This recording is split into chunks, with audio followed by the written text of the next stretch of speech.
Okay, record on this computer. All right. So once again, let me just repeat what I just said. So we're going to look at this make or buy decision. Okay, so the company, we're told, produces these electric rings. There are three types of electric slip rings here.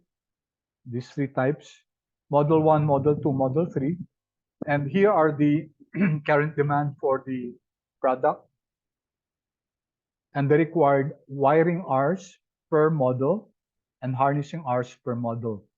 We said that companies would oftentimes do a make or buy decision because of the constraints in as far as the availability of resources is concerned.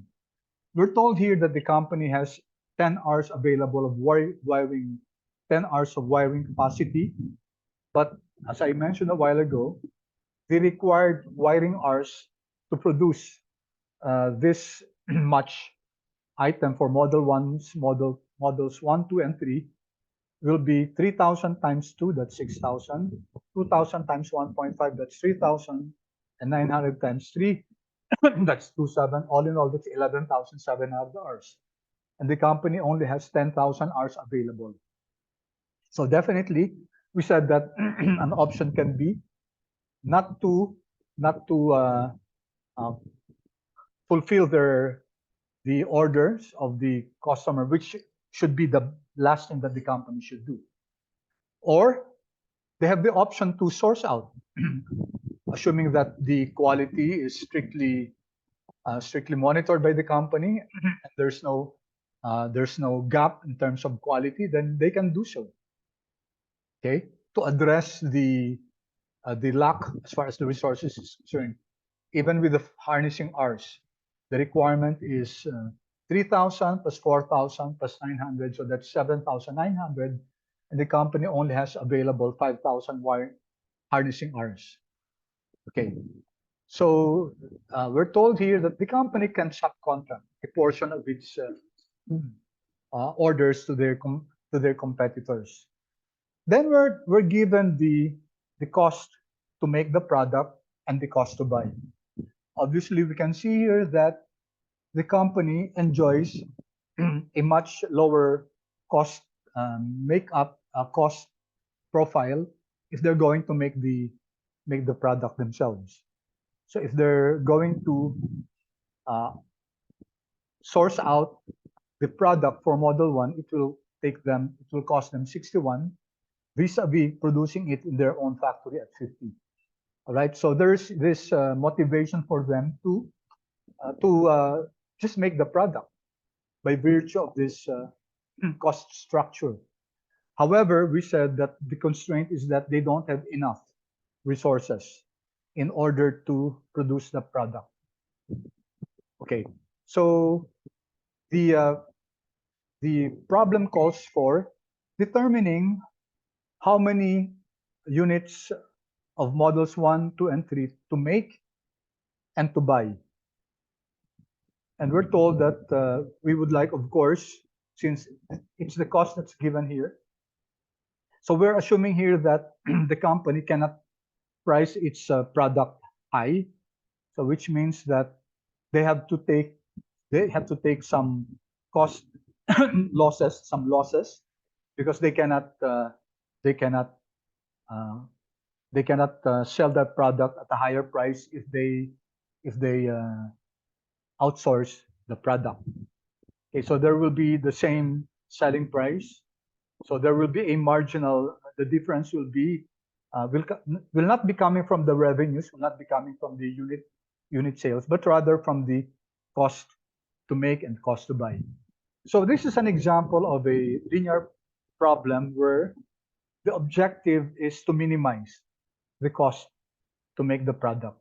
Since the revenue side will not come in, because we said that most probably the revenue will not will not matter, because it will be the same whether it's made by the company, or it's bought by the company, or outsourced by the company.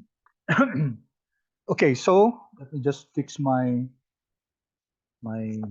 digital pen.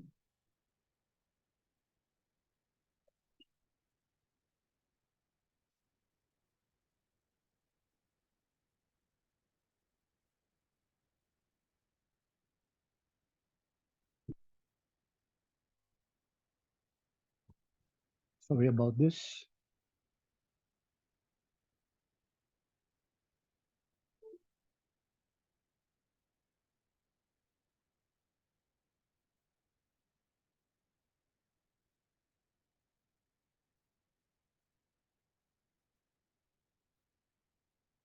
Okay, for a second, class, I'm losing my pen. Let me just pause for a while. Okay, we already discussed before that in order to create a linear model, linear program model, we looked at 3 steps. Number 1 is to identify your decision variables. And then after we identify our decision variables, we also we define our objective function. Okay, and then thirdly, we specify the constraints so that we can create a model out of that. So let's go to these 3 steps. Let me just use my digital pen. Okay.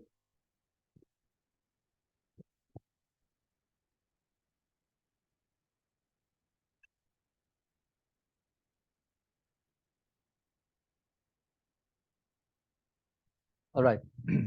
Let's first identify our decision variables.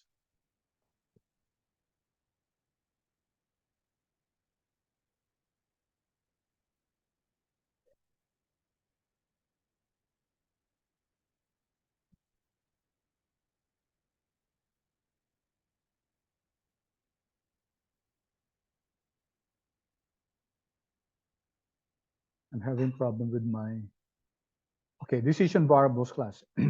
What are our decision variables and how many are they? Can anyone please identify the decision variables? What are we making here? Sir, Yes, yes, please.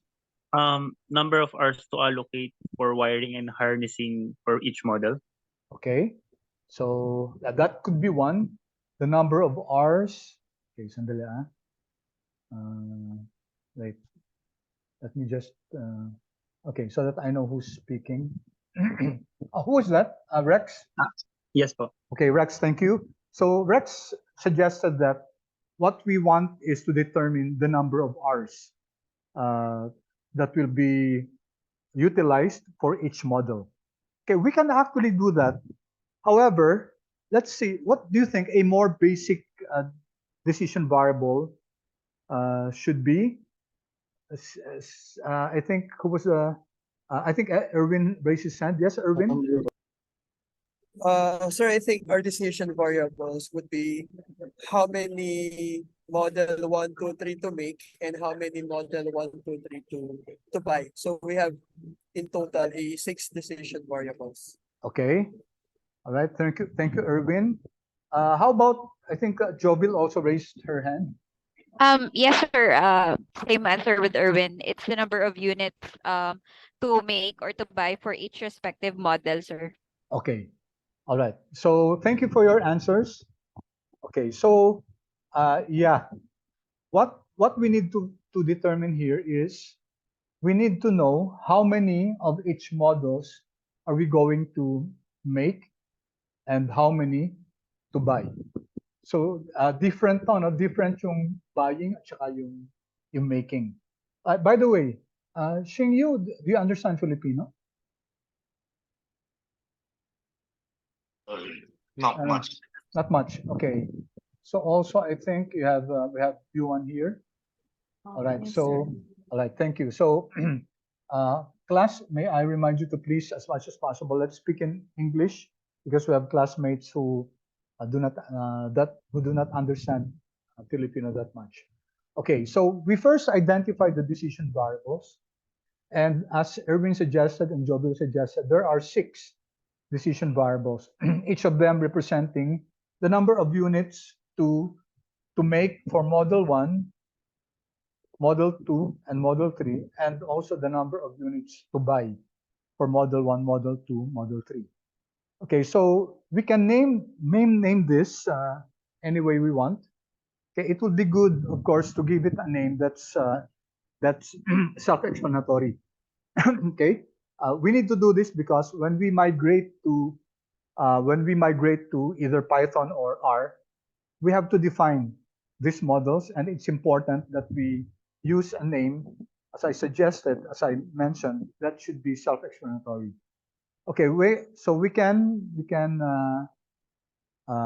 let me see. Maybe for this one, I'll just write it first. So model one make. Do you think this is a good name? Model one underscore make, right?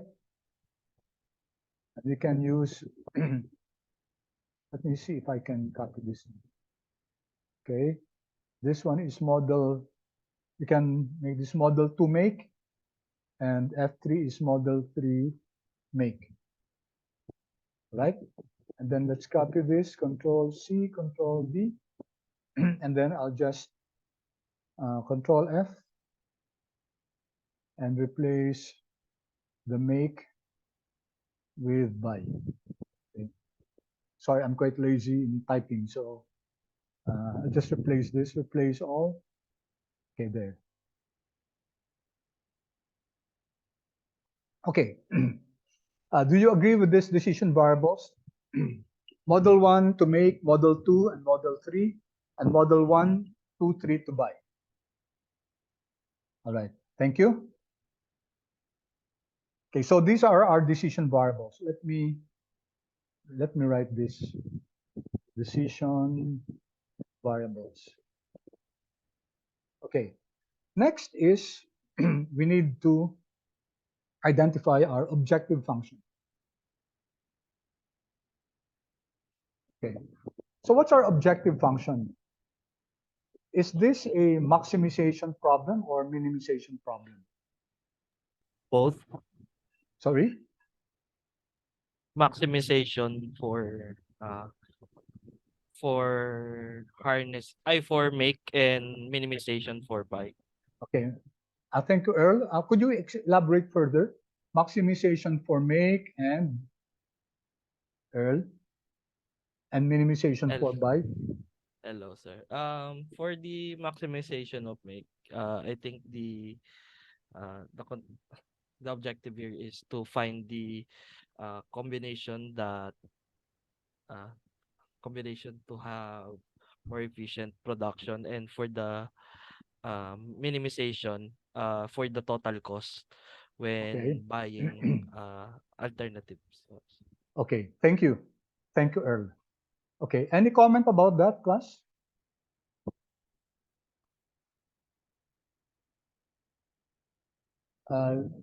Jobil, you wrote something here. Would you like to elaborate on what you shared to the class? Yes, sir. So the objective function would be to know to minimize the total cost of the items to make and to buy. Okay, thank you, Jobil. Okay, Earl mentioned something, which is a combination of maximization and minimization. Now that's interesting because actually later on we will have multiple objectives, but for now we will just focus on just one objective. And given this problem, okay, actually for this problem, can we have an objective here which is to maximize?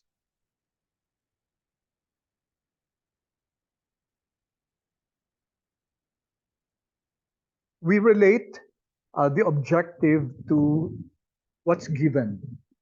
Okay, so usually if it's maximization, we have either a profit objective, a sales objective, okay, it could be a market objective. Okay, but as regards the givens, we're not provided with either the revenue side, okay, the revenue data, okay, because if we were provided with the revenue data, we could have subtracted the variable cost, okay, given to come up with the contribution margin, right? But in this case, we were not given the selling price per unit, so we could not have computed for the either the contribution margin, or we could not compute for since we have no data about the sales, we could not have maximized the revenues. Okay, so this leaves us just with one objective, which is, since what's given to us is the cost, then that leaves us with just one objective, which is to minimize the cost. Okay, so let's identify now the objective function. So let me this time write the objective function. So our objective function will then be, okay, it's to minimize, and I don't mean Z. Okay, we're minimizing a certain function, and this is the cost function, and it's equal to, okay, how do we now translate into an equation our our cost function? Anyone, please?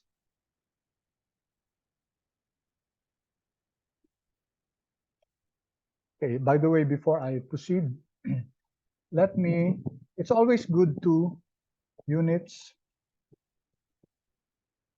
of model 1. In your case studies, you will have to define.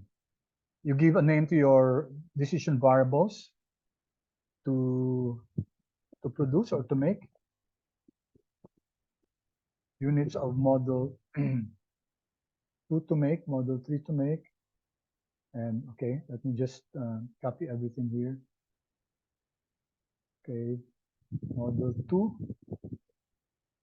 and model 3. Okay, control C, should have control B. And then I just control F. I'm going to replace the produce with buy. Replace all there. Okay. Okay, so we're defining here the decision variables, units of model 1 to produce, models 1 to buy, etc. And we now go to our objective function, and we said that our objective function is equal to what? Can anyone suggest what will be our objective function? And we know it's a minimization problem.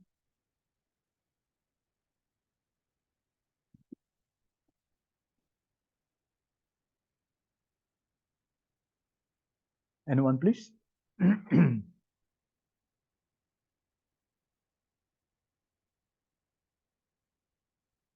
Would anyone like to suggest what will be our objective function? The hint here is that we want to minimize. So what do we minimize? Yes, yes, Jovil, please. The objective function, sir, my suggestion is model 1 make units of model 1 make times the times 50, and then plus units of model 2 make times 83, plus units of model 3 make times 130, plus units of model 1 by times 61, plus 61. units of model 2 by times 97, plus units of model 3 by times 145. Okay, good. Thank you. Thank you, Jovil. So you notice that what Jovil did was to relate our decision variables with the individual cost. So Jovil said that it should be the objective function should be minimize the cost function, which is equal to 50 times the number of 50 times model 1 to make.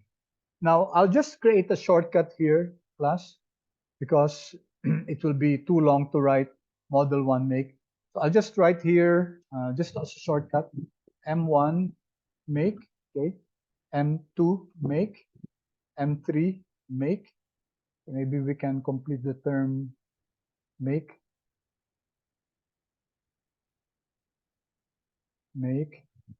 just to, and M1 by model 2 buy, and model 3 buy. Okay, just for these purposes. All right, so I'll now write the equation. So the equation will be as Jovel suggested. Okay, let me copy this here because it's I can see it from this side.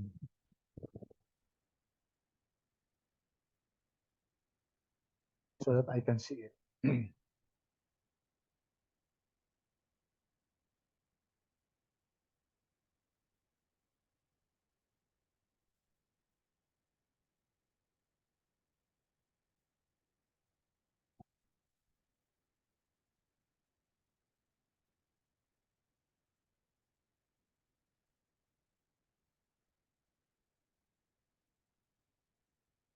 So our equation will be it will be 50, which is the cost to make model 1, right?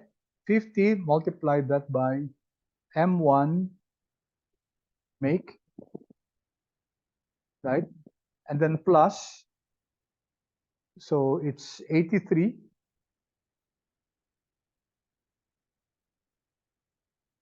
83 multiplied by, you now have your M model 2 make plus 130, multiply that by M3 model 3,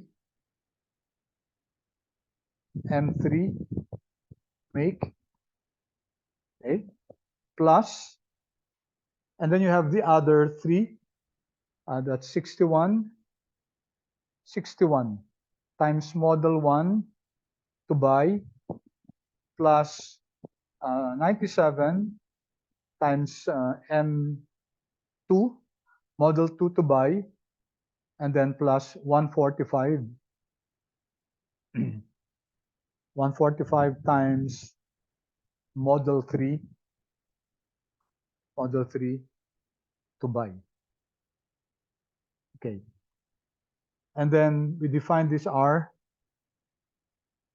total. This will be our total cost, right? So this will be our total manufacturing and purchasing cost.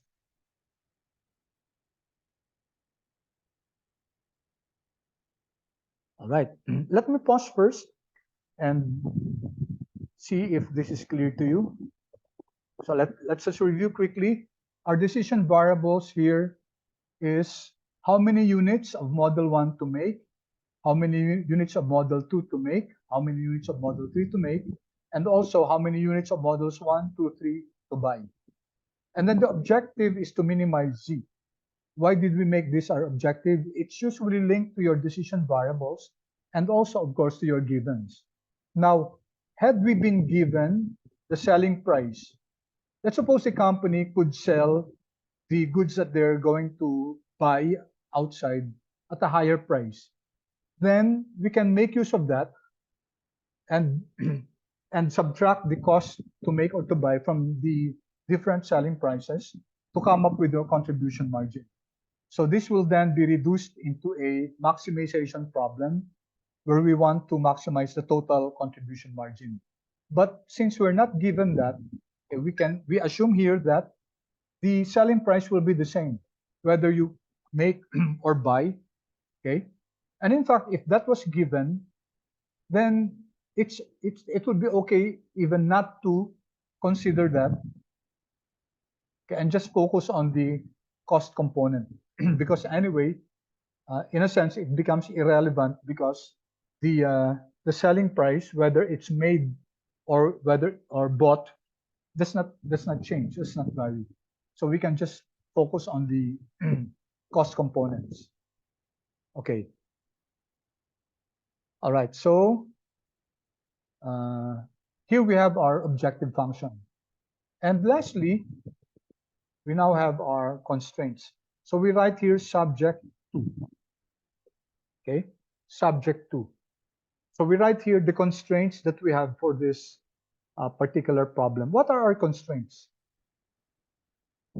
Okay, so let me ask for any suggestions here.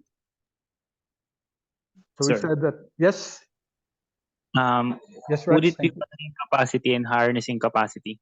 Yes, thank you. That's right. So Rex suggests here that there's a constraint in terms of wiring R's capacity. Okay, Rex, would you like to volunteer an equation for that? What would be the equation for as far as the limitation or constraint as far as wiring R's capacity? Wiring capacity equals 10,000. 10,000, yes, okay. So it's Harnessing capacity equals 5,000. correct. So the wiring hours is equal to 10,000, and the harnessing hours is equal to 5,000. However, which of this will be using wiring hours and harnessing hours? So the equal to 10,000 equal to 5,000. That's not actually the constraint. No? The question is here is we have 6 products here. We have 6 products. Model 1s and 2, 3 to make, and models 1, 2, 3 to buy. Which of these will be using up, will need to eat up the harnessing hours and the wiring hours? Rex?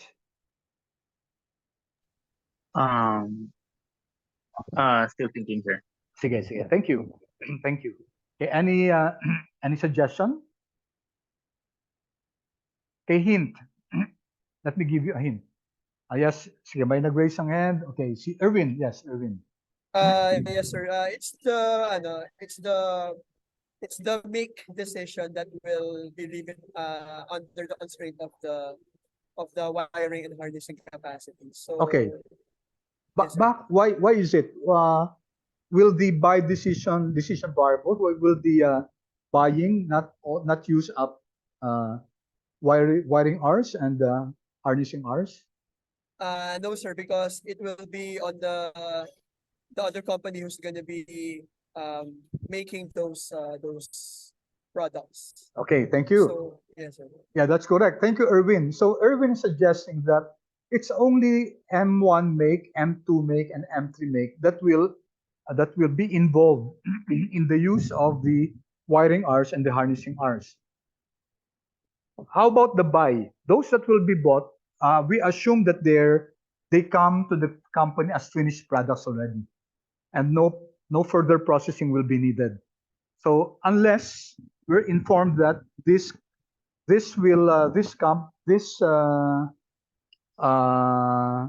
products will also require harnessing hours, but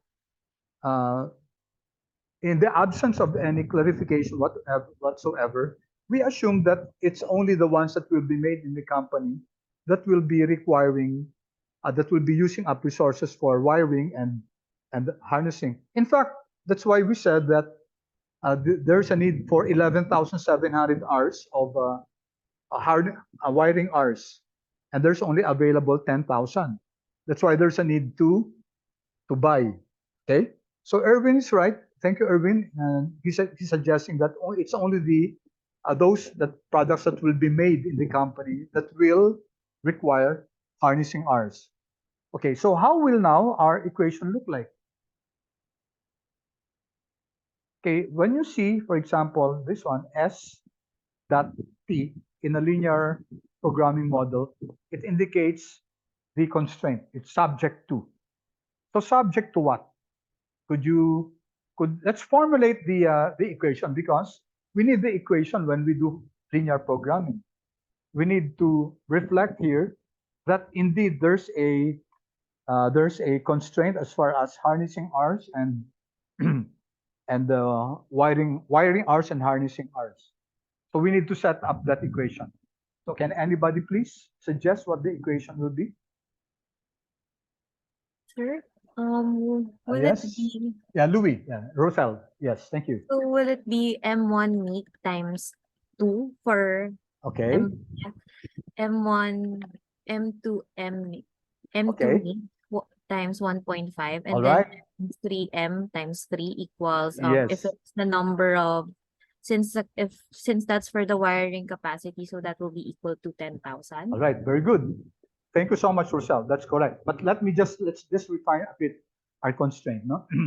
Okay, so Rochelle was suggesting that it should be subjected to 2 multiplied by the M1 make.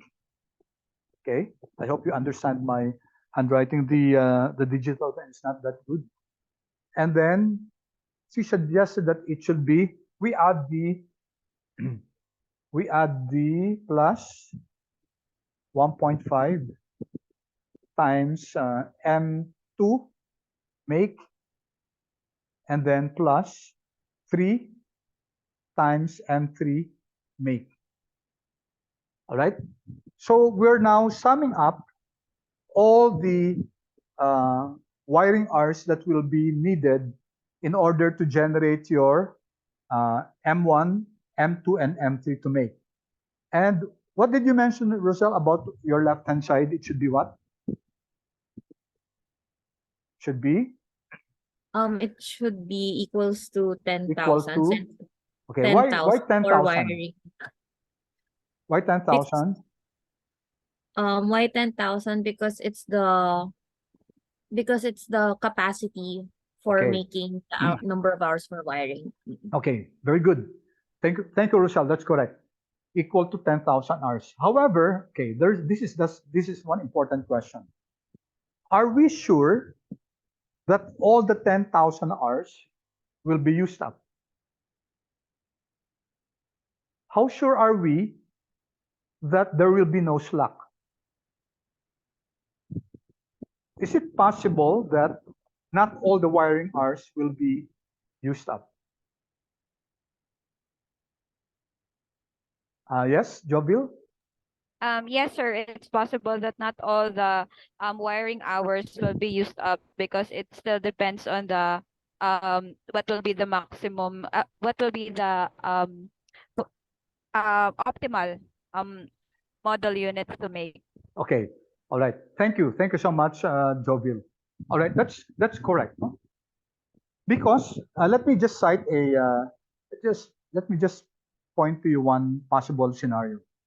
Let's suppose that the company has already used up 999, let's say 9,999 wiring hours.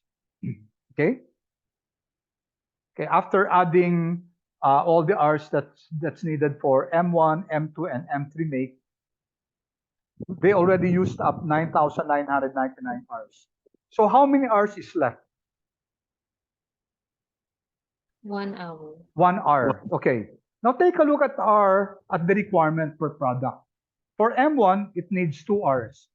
For M2, it needs 1.5 hours. For M3, it needs 3 hours.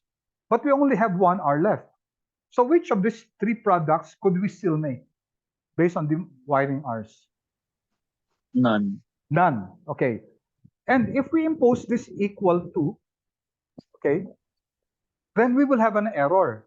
Diba? We will generate no solution. Why? Sure. Because we're imposing that 10,000 hours should be utilized.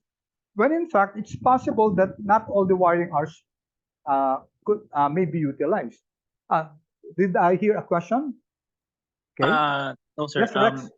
Just checking if we should just add the less than sign, equal or less than 2. Okay.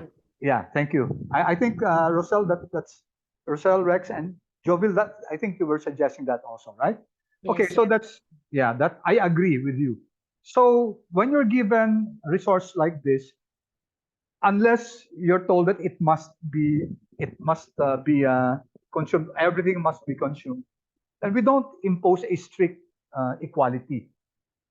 Because as I said, if we take a look at this, okay, there's a possibility that not all the wiring hours will be used up. No, so we impose that it can be less than or equal to that the wiring hours, the 10,000 hours can be consumed, but it's also possible that there will be a slack. Okay, because as I asked you a while ago, is it possible to have a slack? And you said yes, and I agree with you. It's correct that there can be a slack. Okay, so to avoid instant or possibilities that might generate okay errors, because we cannot, we just erase this. Okay. that an error might be generated because we're imposing this very strict equality condition. Okay, sorry. Then where it's not really required, then we do not use the strict equality condition. All right? Okay, so that's good. Now, of course, you know that the next constraint will be the harnessing hours constraint. There's only 5,000 hours available, and we know that each model uses, let me just copy this here, Control C, so that we can write the equation.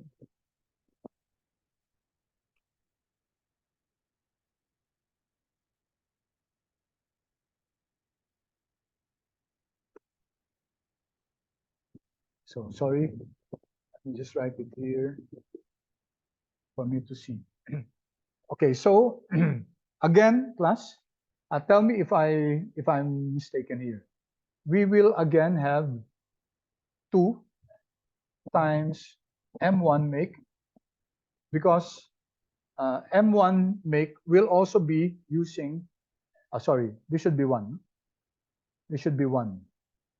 1 times M1 make plus 2 times M2 make plus 1 times M1, M3 make, and it should be less than or equal to 5,000, which is your harnessing hours. Okay, I hope you get my handwriting. My digital pen is not that good. Okay, is there any question about this, class? Does that now address the constraint that we have as far as harnessing the wire is concerned? You have 2, 1, 2. So we have 1, 2, 1, 1, 2, 1, 1 for M1 make, 2 for M2 make, and 1 for M3 make. And then what's only available is 5,000 hours, and we also right, it's less than or equal to, because it's possible that not all the 500 hours will be used up. You agree with this? Kindly please chat yes if you think it's okay. Otherwise, if you have any questions, please.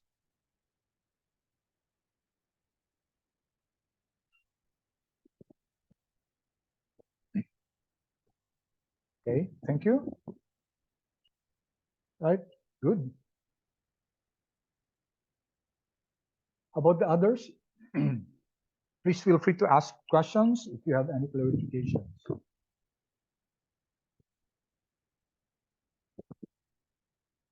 Okay, all right. Thank you so much, class. Okay, are there any other constraints? Yes, sir. Yes, let me, sorry. Who was that who answered? It's Jovel, Jovil, sir. okay. Jovil, what are the other constraints that you can think of? The other constraint, sir, is the total number of units to make or to buy, based on the number of that should equal to the number of orders. Okay, all right. We're also given that the company need to fill in this order 3,000 units for Model 1. Okay, so let's, Jovil, what will be the constraint for Model 1? For Model 1, sir, is number of model units 1 to make plus number of model units 1 to buy should equal to 3,000. Okay, so let's put that in variable form. M1 make, right? And then plus M1 buy, right? Correct? So the number Yes, of, sir. thank you. The number of Model 1 to make plus the number of 1 to buy should be what? 3,000, sir. Equal to to or less than 3,000. or equal to? Equal, sir. Why is it equal to? Why should it be not less than or equal to? Because that's the number of order that we need to satisfy, sir. Okay. Yes. You agree, class, that this should be an equality constraint?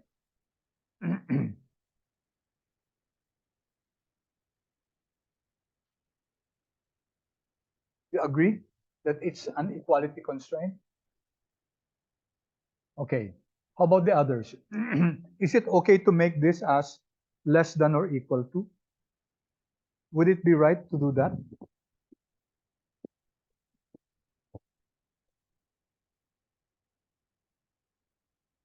Okay, agree. All right. So uh, most of you seem to agree.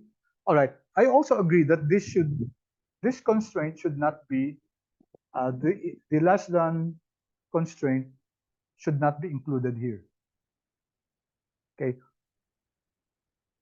Here it's specific that the number ordered should be 3,000. And of course, class, from any business perspective, the company should be able to fill in or to satisfy this demand. Okay. So this is, let's write this to be the demand for M1, okay, model 1.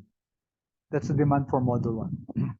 All right, then you have also the demand for model 2, and therefore it should be M2 make, and then plus M2 buy, and it should be equal to 2,000.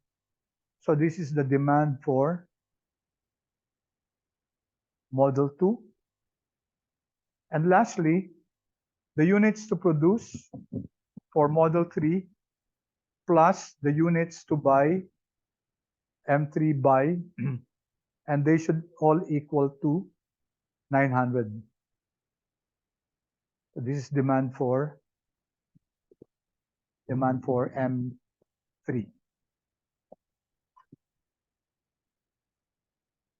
All right. Is there any other constraint that we should include, that we should consider, class?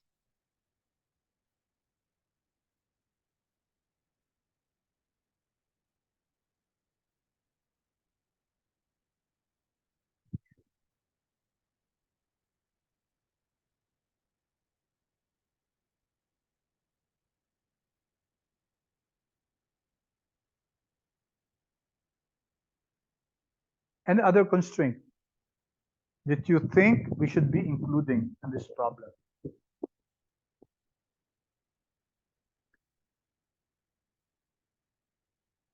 You remember last time I think it was Erwin who suggested that there should be a constraint for non-negativity. Okay. Do you think we need here the constraint for non-negativity?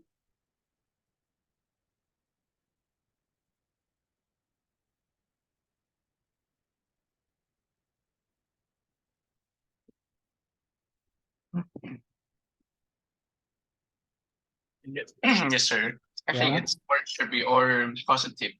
Okay, Xingyu, It also should be a whole number. it should be, okay. All right, Xingyu is suggesting here that it should be, number one, it should be positive.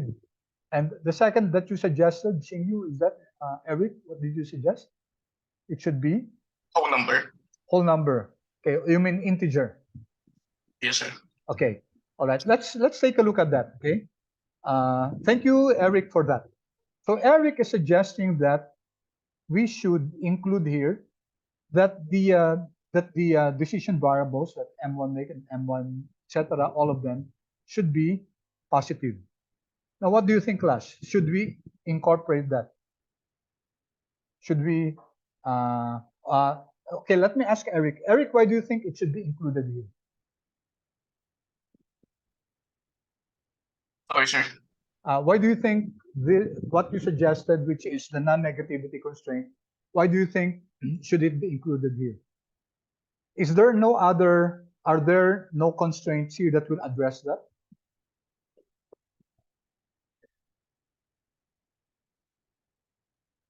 Are there constraints in our model that will address that non-negativity constraint?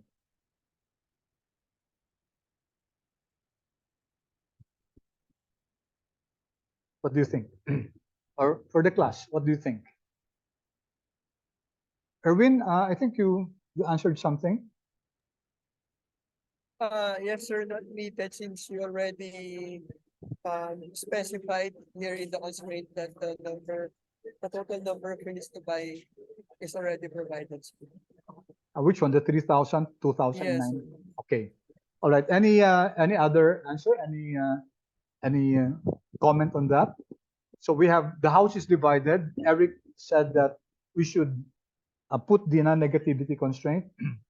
On the other hand, Erwin is saying that these constraints will already address that. So what do you think, class? Let me ask the other members of the class for their comments. What do you think?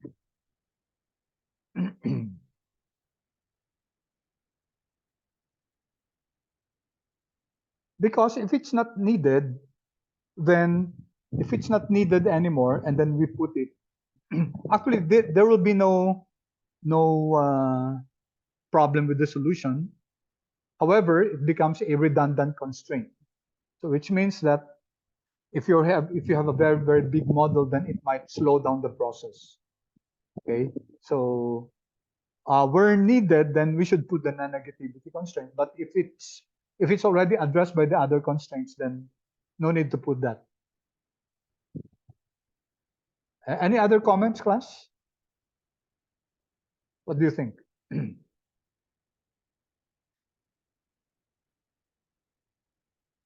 Any suggestion? Do we put the non-negativity constraint or do we not put the non-negativity constraint? Okay. The answer is, class, okay, let's take a look at this constraint. M1 make plus M1 buy is equal to 3,000. Will this address the non-negativity constraint? The answer is no, it will not. No, it will not, because it's possible that M1 make can become negative, right? So if M1 make becomes -5, M1 buy will become 3,005. Okay, so it's possible that M1 or any of these variables can become negative, because the answer here, the right hand side here, which is equal to 3,000, does not necessarily negate, okay, the possibility that any one of these becomes negative. Okay, just like a linear equation, when let's say x plus y is equal to 10, it's possible that x can be -3 and then y is 13. That still makes it -3 plus 13. That still makes it 10.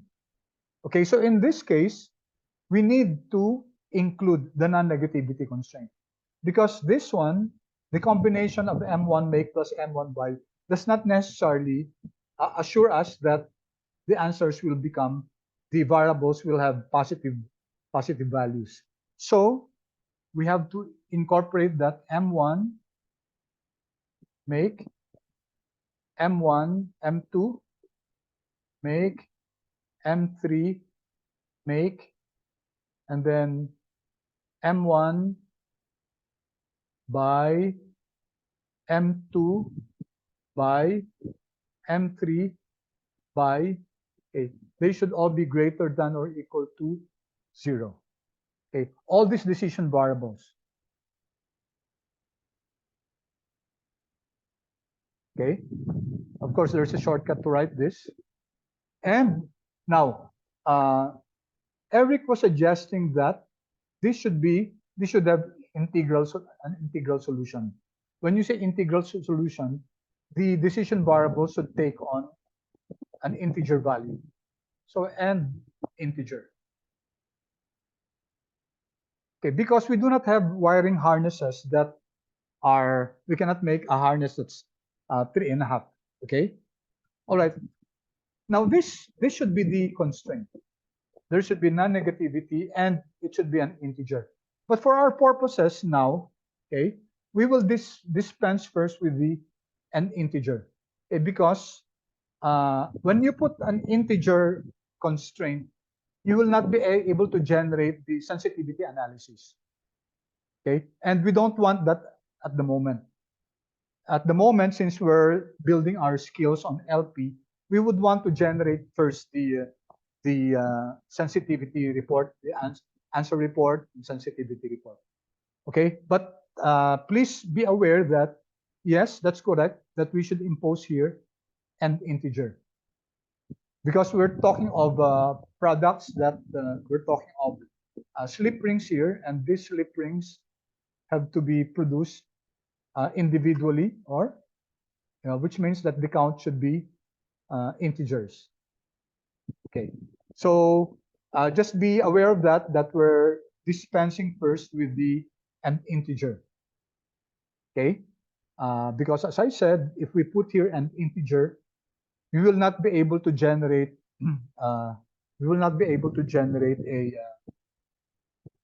the answer and sensitivity report.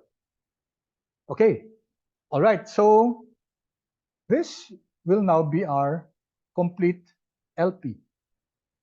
Okay, let's have a quick review of our linear program.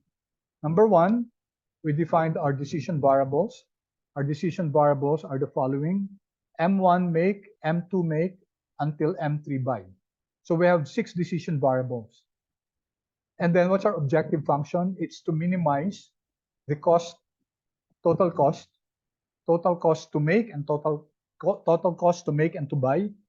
And it's represented in this equation: 50 times M1 make plus 83 times M2 make plus 130 times M3 make plus 61 times M1 buy, 97 M2 buy, 145 M3 buy. Okay, this accounts for the total cost. And then the constraints that we have reflect the resource constraint, wiring hours, and harnessing. And we computed for the hours it will take to make M1 make. Okay, the factor is 2. For M2, it's 1.5. For M3, it's 3. And they should be less than or equal to 10,000. Okay, we discussed a while ago why it should not be equal to 10,000. Also, for this one, for the harnessing hours. However, for the demand for M1, M2, M3, we make it as a strict equality. Okay? And then we have the non-negativity constraint. The decision variables should be greater than or equal to 0, which makes them non-negative.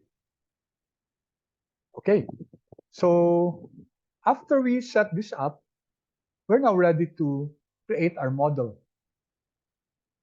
Okay, we're now ready to create our model. And we said that in modeling this using Excel, the decision variables have to be each of them have to be represented by a cell. So since there are 6 decision variables, there should be 6 cells. Okay. Now, I was thinking of grouping you, but maybe not now. So let's do this together. Okay, and let's see how we can create now our model for this one. All right, let me just use this space. Okay, any suggestion on how to write your decision variables? We said that decision variables have to be one decision variable should be 1 cell. Okay, there are several ways to do this. Okay, you can make it this way, and then put here your decision variables. And we said that we used some color coding for that. Okay, we'll just improve the cells later on. All right. So this can now represent your decision variables. This one is your M1 make, M2 make, M3 make, M1 buy, M2 buy, and M3 buy. So that's one way to compute to set that up. Okay, now after you set that up, we now look at the objective function. How do we create the objective function for this one?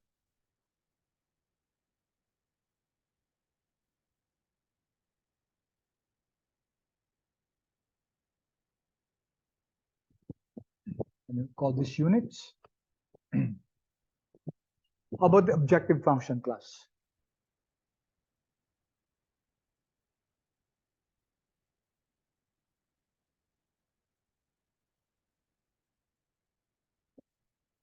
Some product of cost to make and Okay, M1 make, M2 make, M3 make, so on. okay. Sige, let me stop share. Okay. I hope you don't mind me, guys, requesting you to share your answer, no? Kasi we will use this as a learning process for everyone. Okay? Sige. There are several ways to do this, many ways to do this. Okay. All right. Who was the one who answered, please? Sino yun? Sorry, hindi ko nakuha yung ano. Who was it? Yung sum product? Sorry sir, ako yata. Earl, sige, Earl. It's okay, no? Could you, sige, paki-share yung screen. No? And then let's see how we can improve or if it's okay na yung ganung klaseng ano, no? Kasi there are many ways to solve this naman eh. For as long as kompleto yung, andun yung decision variables, the objective function should be there. Okay. Hello. Yeah, sige. If you were going to make it, how will you do it? For this one, ilalagay ko muna units. Okay. Then dito yung hours niya. Okay. So, to 1.53, 1 to 1. Then some some product. Objective function muna tayo, ha? Ay, yung minimum. Yung ano muna, yung objective function, ano ba laman ng objective function natin?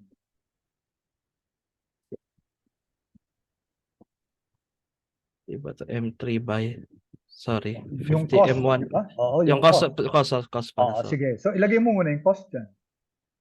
You create a column also for cost. Andyan na pala, di ba? So hindi units yan. Yung units mo, yung 50, 83, ano ba yan? 50, 83, 130, those are the costs, di ba? Yes. So dapat ang title Sorry, natin, cost. cost dapat. Yan. Okay. Sorry. Alright, sige, good. Ayun. So, Earl, what's missing there? You should have, di ba dapat meron tayong, ano? M1 Where are your decision variables? decision. Ito, sorry. O, dapat meron kang cell na empty, no? For your decision variables. So, siguro i-move mo na lang yung cost to the right. Yan, i-move mo siya. Lahat ng mga yan, i-move mo to the right. Yan. Tapos, mag-create ka dyan ng ano? Ng units, no? So for now, empty muna. Oo, dapat take note class, yung decision variables natin should be empty. And what I suggest is you color code this para alam natin na decision variables yan, di ba? Yan, sige. Yung light blue na ginamit ko. Yan. Okay, so yan, kitang-kita natin na these are decision variables, no? And then, so meron na tayong cell for your decision variables. Okay, ang susunod natin, let's do this process by process, step by step. The next part is your objective function.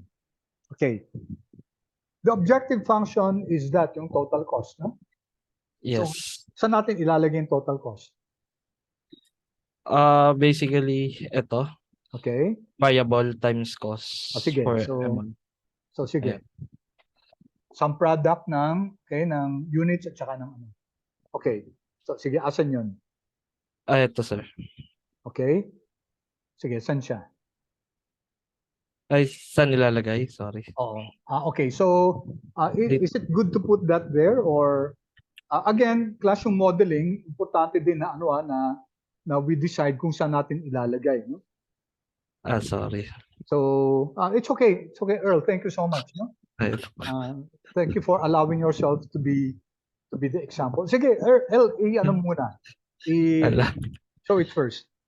Wait. Wait. Ayan. Yan, sige. Asan yung model mo? Ayan. Yan, okay. So, so diyan mo ilalagay yan. Pwede rin naman, pero you think may iba pang pwedeng paglagyan yan? Mga ano lang to guys, it's really, this is really so flexible, no? Okay, and then also yung label, pwede mong gawing total cost yan para mas clear. Yan. Kasi kung objective lang, okay. All right. So meron na tayong decision variables, meron na rin tayong objective function. Right? Asa yung decision variables mo, Earl? Decision variable set. Yan, okay. Asa yung objective function? Effect, eto, yung minimum. Okay. Now, let's go to the constraints. Di ba yung constraints, dalawang part yan. Meron tayong left-hand side at saka meron tayong right-hand side. Okay, for example, yung subject to natin, which is the constraint, yung una dyan, yung wiring hours, ano? Which is 2 times M1 make plus 1.5 M2 make plus 3 times M3 make. No? That's your left-hand side. And then the right-hand side is your 10,000. So dapat, we should have one cell for your left-hand side and another cell for your right-hand side. And as much as possible, it should be quite close to each other. Sige. Okay na ba to? Or Pero where's your left-hand side? Left side, sorry.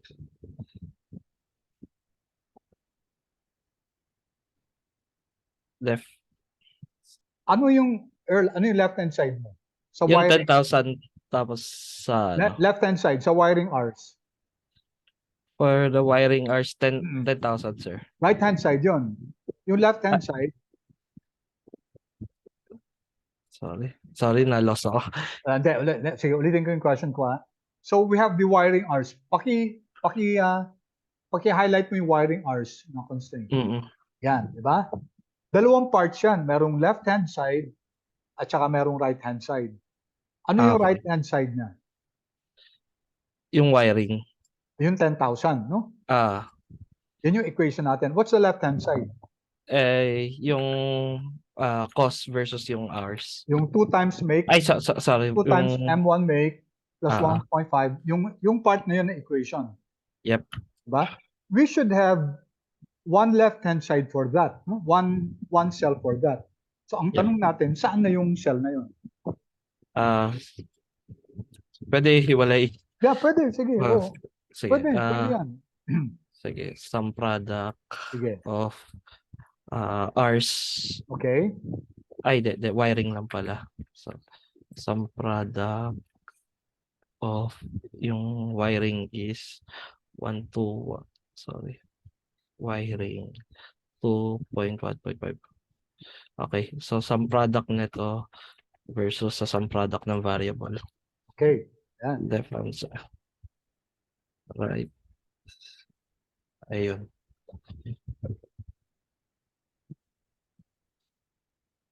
Pwede mong pagtabi sa kabilang side. Or sige, pwede rin naman yan. Ayun. For yung second ng harnessing. Okay. Let's start with left hand side. Some product of some product some product of 1 to 1, then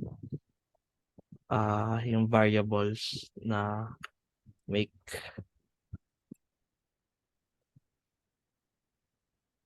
Okay. Ayan. So for the right hand, we have 5,000. Sige, okay.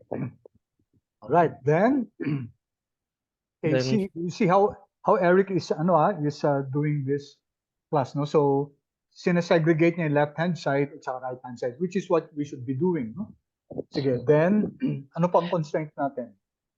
yung left hand side na M1 Okay, demand all right. model 1 Sige. ha 2 Okay. 3 Okay. Oh, okay lang. Take a deep breath. Parang nasa stress ka. nakaka-tense Oo nga, nasa tense ka. Hindi, sige lang. We're journeying here. It's a journey. Hindi naman siya, hindi naman sum dissertation to. of M1 plus sum M1 sum Okay. yep sorry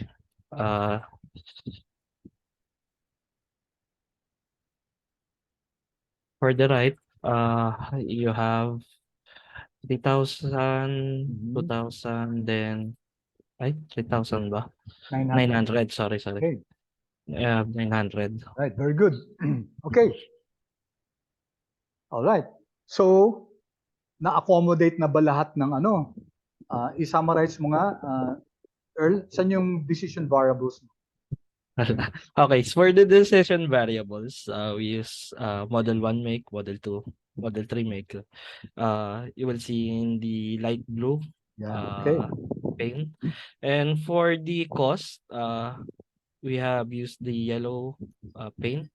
So these are the the cost to make and cost to buy. For the R's, this is the M1 to M2 3 M1 M2 3 make is basically the hours of wiring required per unit, and for the hours of harnessing required per unit, so you have your 1 to 1. And for the objective function, basically it is the total cost. To get the total cost, you will need to get the sum product of variable and cost. So next is to do the subject to. For the Constraint. subject to Constraint, sorry, okay. we have 5 constraints in the solution. So the first one is getting the sum product of our variables versus the R's less than or equal to 10,000. And for the harnessing side, this is a sum product of make M1 make to M2 make MT3 make to the R's harnessing the required per unit. And for the demand models, the first demand model is basically the sum of M1 make versus plus M1 buy. It must be equal to 3,000. For model 2, M2 make plus M2 buy for must be equal to 2,000. And lastly, for demand model 3 is the sum of M3 make plus M3 buy equals to 900. Okay, great. So the last is it must be positive. Okay. Yung non-negativity constraint, pwede naman natin ipasok sa solver yan, di ba? Okay, very good, very good. Thank you, Earl. While we're here, isolve na natin, di ba? Andiyan na tayo eh. Isolve na natin, sige. O ikaw, Earl, ikaw pa rin. Ala. Sige. Okay. Sige. For Masaya to, the masaya. Sige, okay, solver na tayo. Data, solver. Sige, let's journey with Earl together. Ano yung objective natin? Get the total cost. Okay, Then minimize siya. Okay, very good. For the wait, sorry. Ano yung For changing the- cells natin? Wait. Sige. Sorry. Changing variable cells. Ano yan? Ito. Yan, the decision variables, no? Then subject to constraint, we must add constraint Less than or equal. Tama ba? The cell reference ito. Then the constraint is 10,000. Add. Then Ngayon kung pwedeng sabay mo na, no? Kasi kung isa-isahin mo yan, matagal yan, di ba? sorry. Oo, kasi sige, okay ka na muna. Okay. Cancel mo na muna yan. Cancel. Okay, Sorry. tingnan mo Take a look at your model. Ginawa mo si wiring harness less than or equal to 10,000, tapos si wiring hours less than or equal to 10,000, and then harnessing hours less than or equal to 5,000. When in fact your positioning can be you highlighted the left hand side together and the right hand side together. Okay. Sige, you delete that first. Delete, and then delete the other one. Okay, and then add there. Okay, pwede pala drag down. Yeah. You can do that, no? Okay. And then what Add. else? Add. What are you adding? Ay, mali. Sorry. Okay. Constraint. Should be This what? one. Is it less than or equal to? Should be equal. Okay. Then Alright. okay. Then how about the non-negativity constraint? Linear. Sorry. Yeah, that's correct. Simplex, correct? Linear programming. How about the non-negativity constraint? Where do you? Non-negativity Yeah. constraint. So how do we? I-cancel mo muna yan. Cancel. Sige, we're there. Ay, ito. Ito. Okay. There. Okay.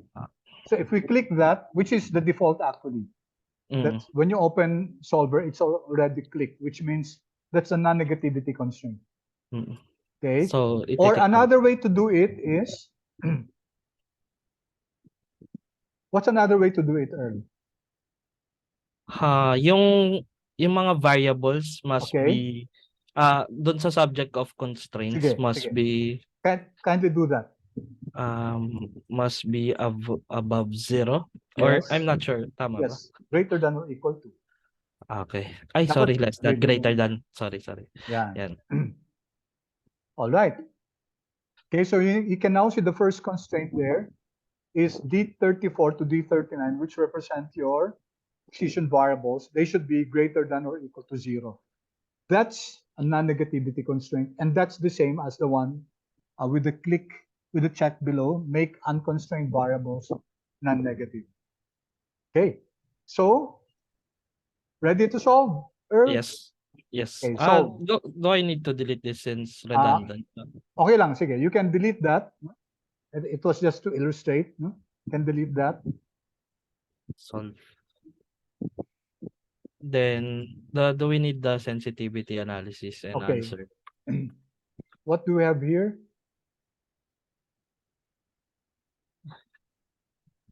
Need pa ba producer itong answer? Okay. Wag na muna yung sensitivity report and answer report. Not now. Okay, let's try to look at your solution. Okay. All right. So the total cost is 441,500. Okay. How many hours was used for wiring?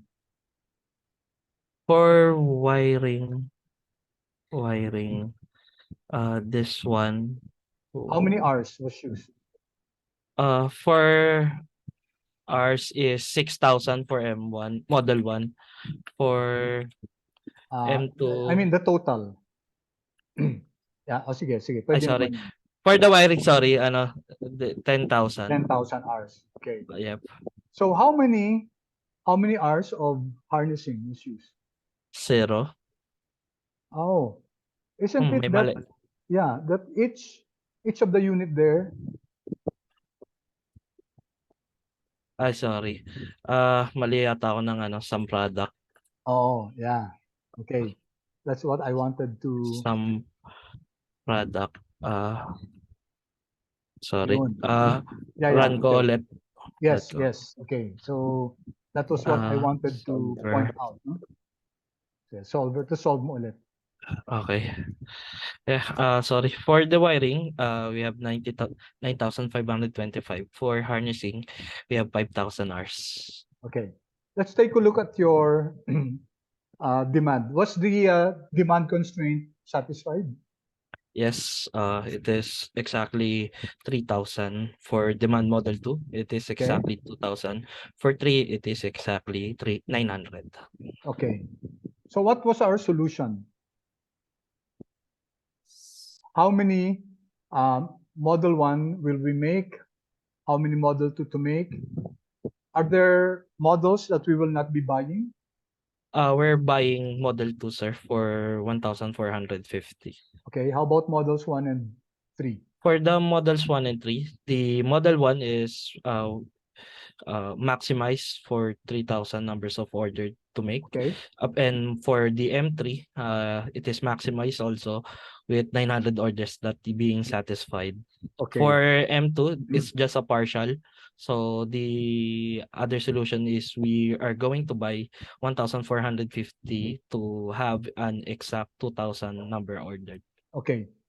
All right. So now, after we generate this output, part of the requirement of this course is for you to come up with a letter to the executive officers, okay, for you to summarize and tell for example, the board, what your suggested strategy is based on what you wrote here. And of course, it should also include the sensitivity analysis, insights about the sensitivity analysis, okay, which we will discuss in greater detail as we go along.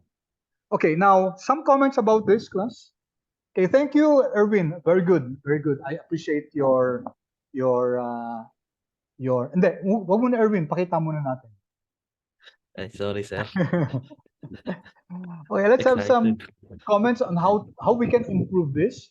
Okay, thank you so much, Erwin, for the great work. Very good. So the total cost is 453,300, diba? Now, it's also important, class, when we make models like this. So yung ease of use din, no? Ease of looking at the model tapos understanding it as much as possible. Okay, take a look at cell F37, F38, and 39. 37. Letter F, F. column Sorry. F. Sorry. 38, 39. Okay, what does that refer to? 121 na yan. Okay. For the 1-to-1 hours of harnessing required per unit, so dapat ginawan ko ng bagong Oo, yan. Okay, so that's one example, no, na hindi nagma-match. The cell placement did not match because 1-to-1 was aligned with buying. Okay, so that could also improve the model. Okay. Yep. All right. Also the labeling, no? So we can improve the labeling here. But overall, class, this is how you perform an LP model.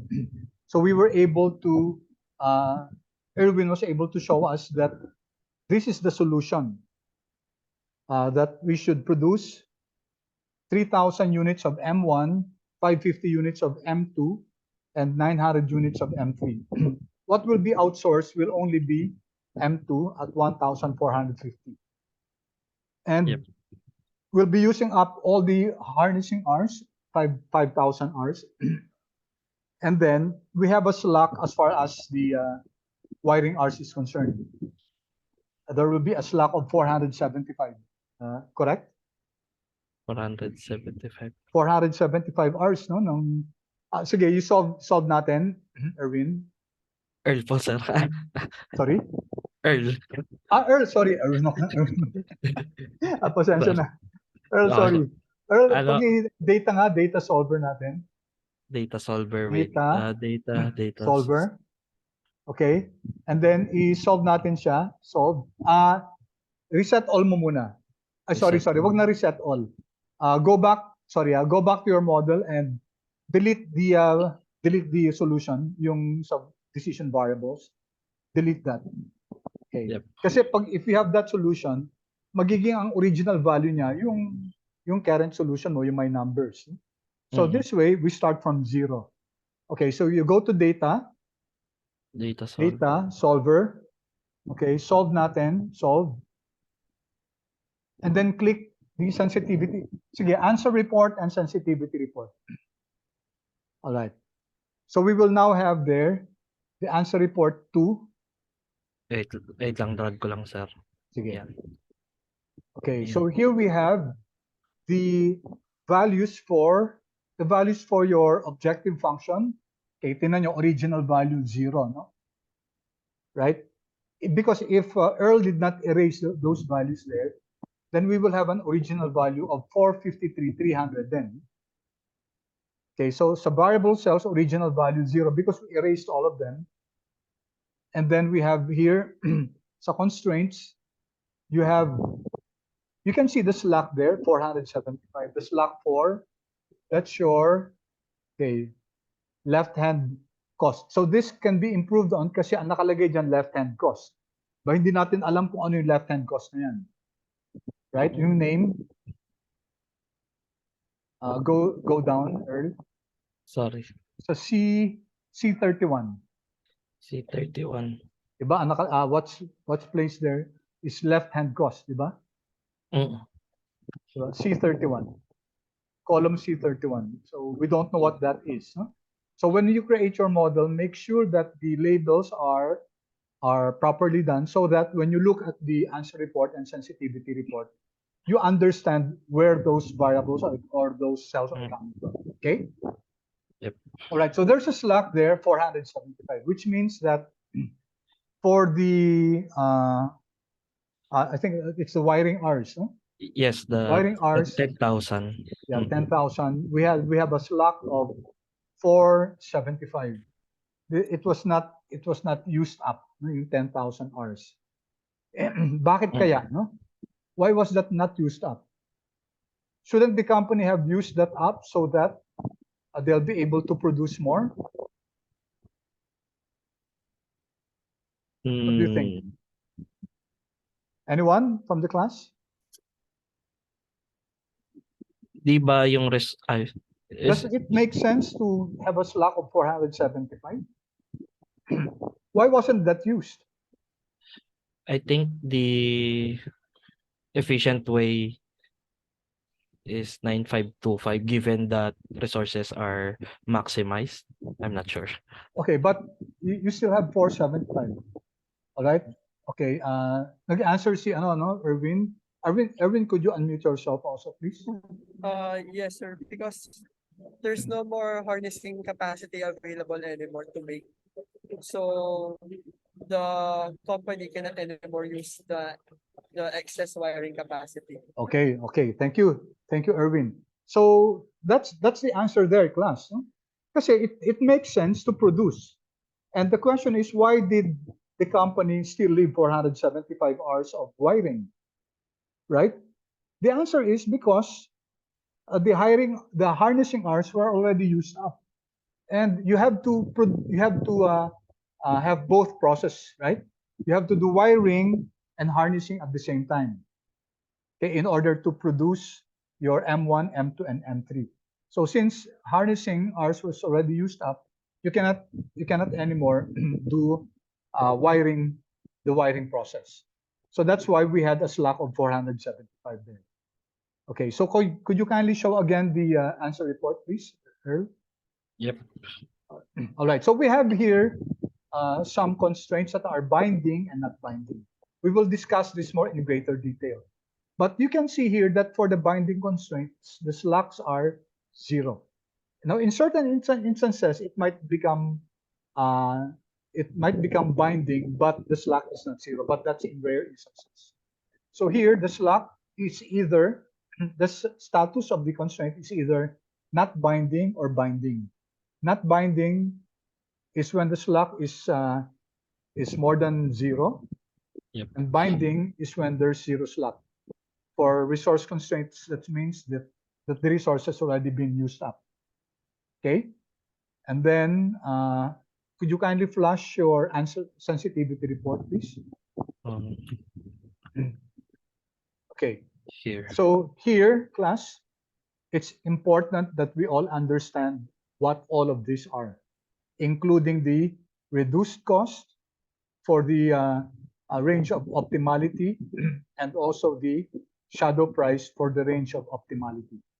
Okay, we will postpone our discussion for this one after we maybe we do 2 or more problems, and then we zero in on the sensitivity report. Okay. All right. So thank you so much, Earl. Let's give Earl a big hand. Salamat. Wow. Thank you, Earl. It was great. Great Thank you. discussion. Thank you. Thank you. Okay. You want to volunteer again, Earl, to answer? Next time na lang po. Next time na. Ayan, may hand clap yung mga classmates mo. Thank you. Thank you, Earl. All right. So let me discuss also some points here. Share screen ako. Okay. So thank you, Earl, for that discussion.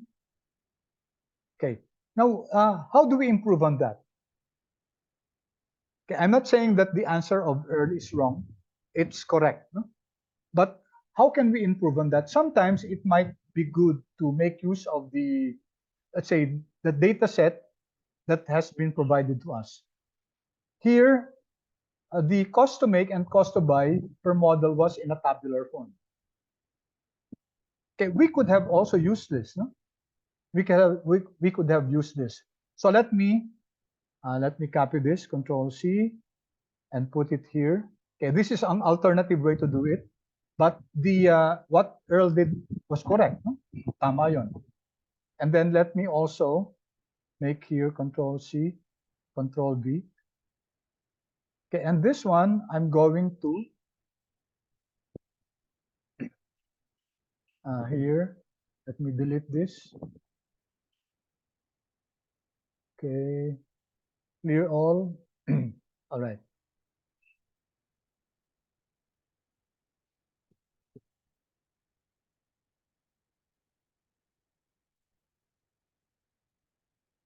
Okay, units make, units buy. All right, I can make use of the given data here. Okay, then I can, for example, add total here. And so how many units of model 1 to make? I can just get the sum of this, or the shortcut is alt equal to, and then okay, sum of D32 and 33. So I'm now creating another model which makes use of the structure of the given. And then I can also get here totals,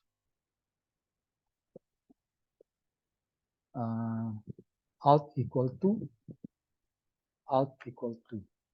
So, hindi niya nakita. Okay.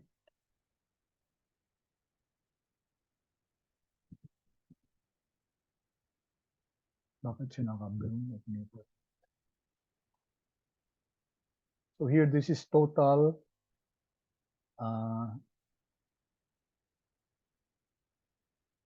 Let me write here total per model.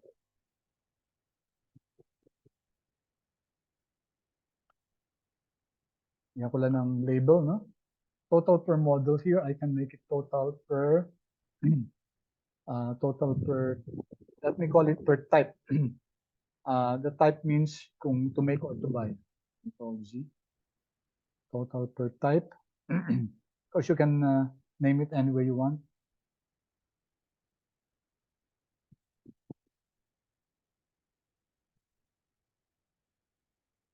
Okay, this is just another way to do it, but of course we get the same answer. Okay.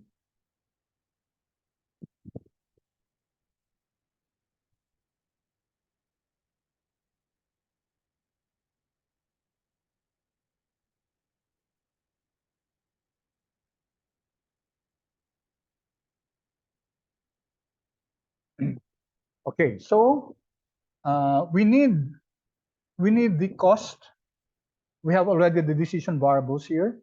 This is my M1, M1 make, M2 make, M3 make, M1 buy, M2 buy, M3 buy. Okay. So we need the objective function, which is the total cost per model to make and model to buy. Okay, so that would be 50 times model 1, 83 times model 2. So do you think it's also important to have also the figure for each item? Okay, just like what Earl did. So what I'm going to do is, this is the cost. Let me call it cost contribution. So this is units make and units buy, Control C, Control V. And this is also my model 1, model 2, model 3, Control C, Control V. And the cost for each one of them will be this one multiplied by 50. And then I can just copy it here. So I now have also here a table where I have the cost contribution of the units that were made and units that were bought per model, model 1, model 2, model 3. All right. Then I can, of course, also add total cost here per type, and total cost here per model by adding the cost components, right? So let me add here. So for model 1, the total cost will be there. The good thing about this is that you have a breakdown of the cost per model and per. Let me just change so that you can. Right. I have a uniform. All right. So here I have the cost per each model for making and buying. So I can now compute for how much is the cost. Okay. Just to format this a bit, just want to make use of this and not these lines.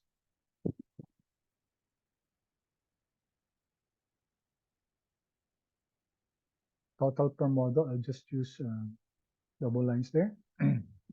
All right. And I can also add this. How much is the total cost to make and cost to buy? Because with this one, we we have other details. So here we have the total cost per type. How much was the manufacturing total cost and how much was the purchasing total cost? Okay, and so we have our decision variables here, and the objective function should be, okay, let's and I color code it. And this was the color code that we used last time, and then I put it in red. That way we can easily see.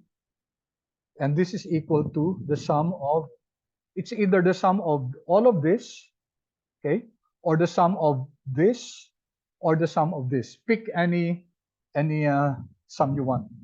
Okay, I'll just add all these totals, or I can add the total cost per model or total cost per type. That will give us the same answers anyway. All right.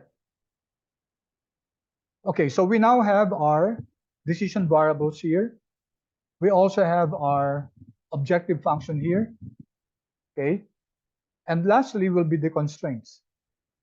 So how do we set up the constraints? So there are many ways that we can do this. First, for the demand, I can make it close to, I can put it here, okay, close to the number of units. Okay, total demand. I'll put here total demand. So this one is we're given that this is 3,000.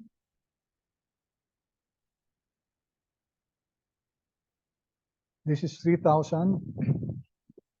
This is 2,000, right? And this is 900.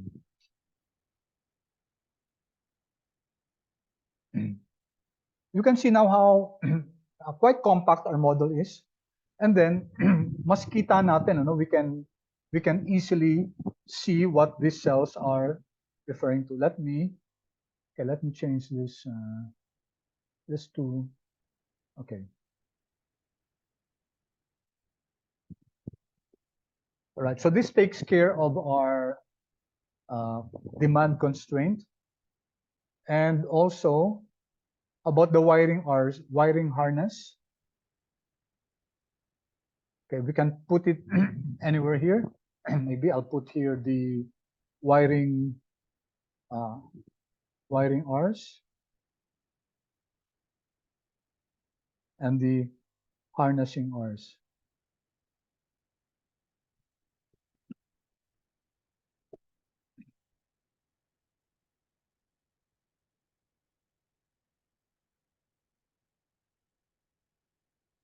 Okay. In fact, I don't need to put here model 1, model 2, model 3. I can make it in such a way that, so let me just delete this and delete, so that all these rows, all these columns, this one reflect model 1. Okay, this is model 2. This is model 1, model 2, model 3 also. And of course, we can improve on the structure of the model. Okay, for wiring Rs, what's the given? Let me just copy this. Control C, Control D. So this is also model 1, model 2, model 3. And how do we now construct our, okay, how do we now construct our left-hand side and right-hand side? So it will be 2. Okay, these are the coefficients for the wiring Rs, which we need to multiply to our units make. So we can now have this sum product of this one and this one. And I can fix this. Fix the row, right? D32, $2, Control Enter, and then copy that down. Okay. And then we also, for the left-hand side, we also give it some color coding. And then this should be less than or equal to, right? So this is your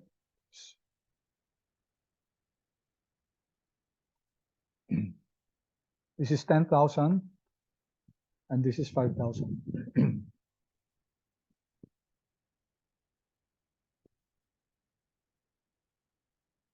I think 14. So this is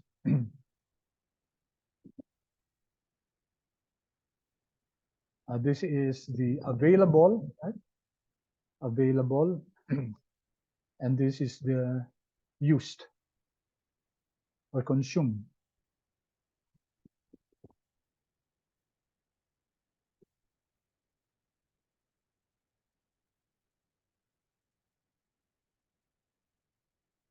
This is wiring.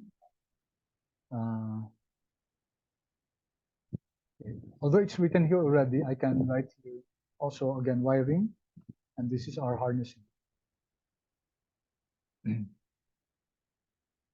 Okay, so this is another way to just to make sure that tidy yung ano natin, our model is quite tidy.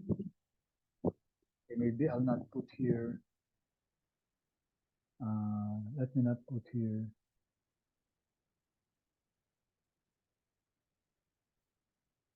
Okay, just for consistency.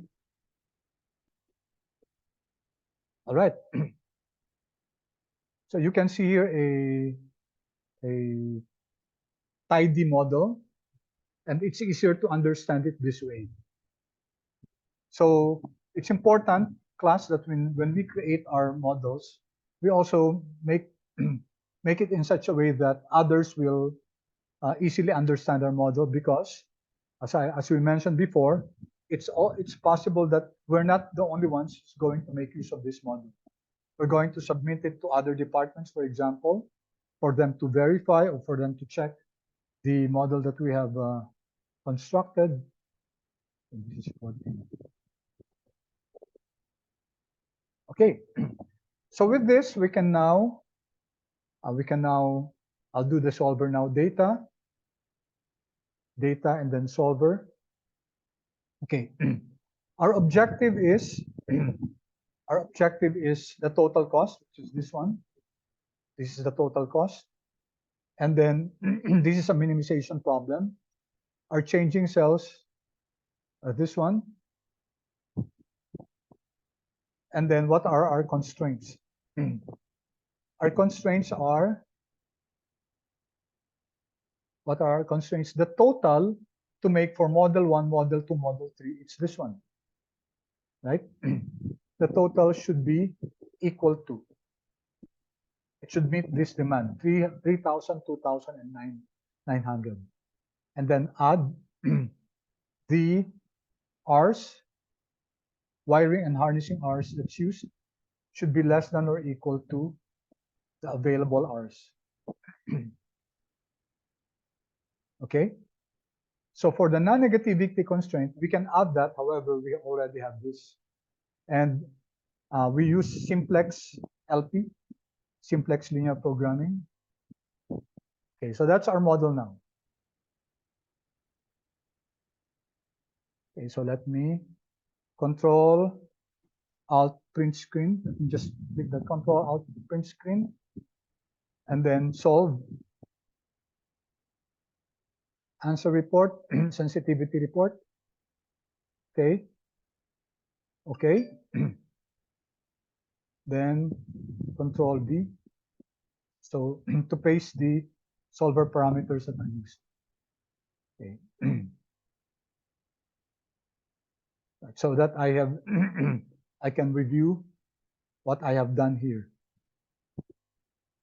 All right, except for a few more formatting, because this one, it's best to have Control 1. It's best to have maybe not put decimal places, but at least have the separator to make it more readable, because this is money. Okay, also for this one, maybe let's make this Control 1. Control 1. Number, no decimal place. Okay. All right. So this is the same as the solution of Earl, no? 1, number, then format na lang natin, no decimal place. All right. So we have this one. We're going to produce, yeah, the demand was met, 3,000, 2,000, and 900. So units to make for model 1 is 3,000.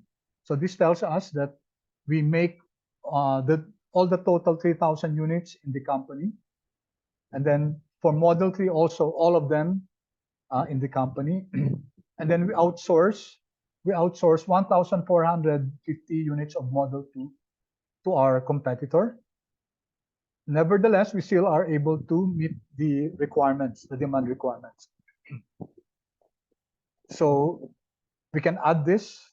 Okay, this will make the total demand for the total products, that's 6,900.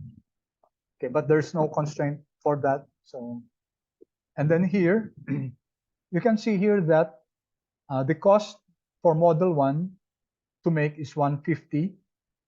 For model 3, it's 117. For model 2, it's 45,650 to make and 146,650 to buy. Okay, the total cost is the making cost is 312,650. The buying cost is 146,650, and the total cost is 453,300. Now, for me, I think these details are also important for sensitivity analysis. for decision making, it's also important for us to consider how much was the cost to make for each of the models and how much was the cost to buy for each of the models.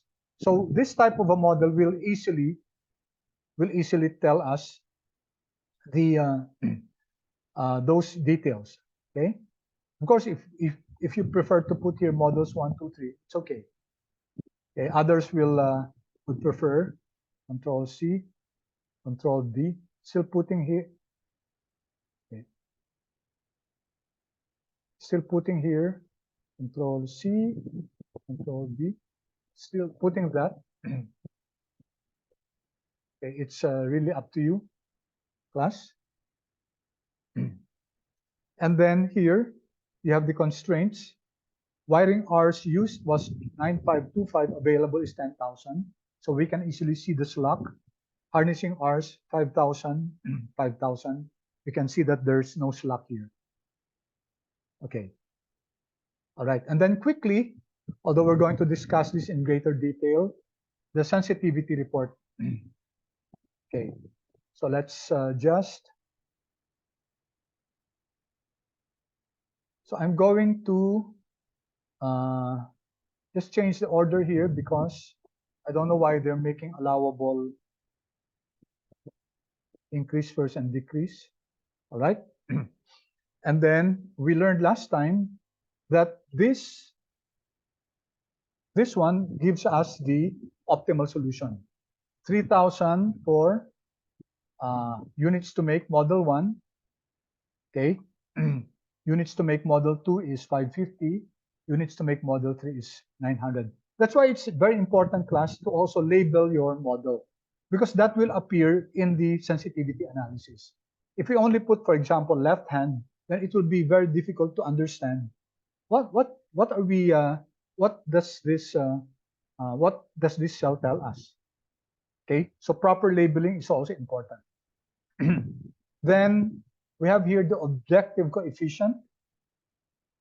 Okay, so this is the cost to make model 1, model 2, model 3, and cost to make model cost to make, yeah, and cost to buy. And then we said that we can identify here the minimum value and the maximum value, or minimum bound and lower bound, upper bound. Others call it lower bound, and upper bound. So what can we compute here? What can we compute here? The sensitivity analysis for our variable cells, for our decision variables. This is all about your range of optimality, right? Range of optimality. Okay. Range of optimality. And what does this give us? What does this give us? So let's compute for it first. So for model 1, the units to make is equal to 50. The cost to make is 50. Then we can determine what's the allowable decrease. So let me, okay,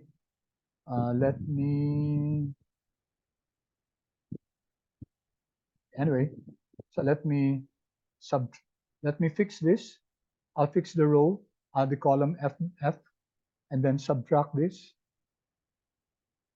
All right, and then let me copy this to the right. And then I'll change this to plus. I'll change it to plus. Let me just highlight this a bit. And then I can copy this down. All right. So we see here the range of optimality. So what does the range of optimality tell us? This is just a quick review of what we have discussed so far. It means that for this specific coefficient, this one, let me highlight this, 50. Okay, you can go as far as negative big number, or you can go to as high as 54, without changing the optimal solution. This will still be the optimal solution. Okay, so that's what these figures tell us. Okay, let me use a color code for it. Okay, so this range of optimality tells us that for each specific objective coefficient, you can reduce it to this amount or increase it to this amount. And assuming that ceteris paribus, all the others are not changing. Okay, all the others remain the same. Unit 2 to make still is 83, etc. You're not changing this. The optimal solution of 3000, etc. will remain the same. So that's what this that's what this means. And let me increase. Okay. So once again, the final solution, the optimal solution, will not change if you change the values of your objective coefficient within the range of optimality, assuming that only one specific decision variable or variable changes, and the rest are the same. Okay, let's experiment on that quickly. So if the cost to produce model 1 changes to 54, it becomes 54, what happens? So we did this last time. Okay, so let's make this 54, okay? 54. This is the this is the optimal solution, right? If I make this 54, and then I do data, and we solve it, solver, data solver, and then solve. So what happened? Solver found a solution. Did the optimal solution change? Did the optimal solution change, class? No. The optimal solution is still this one. It did not change. Okay, it's still 3,551, 450, 900, and 00. Okay, let me cancel this. All right, hindi siya nagbago, di ba? Why? The sensitivity analysis report tells us that if model 1 changes up to a maximum value of 54, the objective coefficient, we're referring to that, then the optimal solution will not change. However, if this became more than the maximum value, let's say 55. So let's make this 55. Ay, sorry. What happened here? Wait, class. That's why this should have changed, no, a while ago. Where was I? Okay, I think I made a mistake. No? Okay. Before I answer your question, I think I made a mistake kasi ang cost ko, my cost was dependent on this one. Okay, let me redo that. What I changed was this one. Okay, this is 50. If I wanted to use this, okay, it would have been better if you have, as I said, class, if we had allocated or came up with cells, absolute cells, and then these figures, and then link our model to those figures, so that when we change some values, we'll just change those, and our model will automatically change. So this, what I changed here was 50, okay? And then I run the model. Of course, it didn't change because my model is based here, okay? So let me just link it to this one.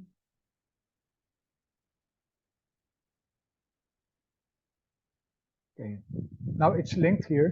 So let me change this 54. And then let me now compute data solver. And then let me solve this. Let's see what happens. All right. Notice that the cost, of course, the cost will change. The total cost will change because the cost component of model 1 to make changed. However, the optimal solution is still the same. It's still this combination. This is still the optimal solution. All right, so let me cancel this. Okay, however, if I make this 55, if I make this 55, okay, so it's now linked here, and the model is linked to these values.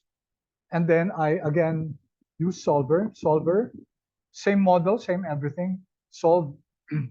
What happened? Now take note. The optimal solution changed. Okay?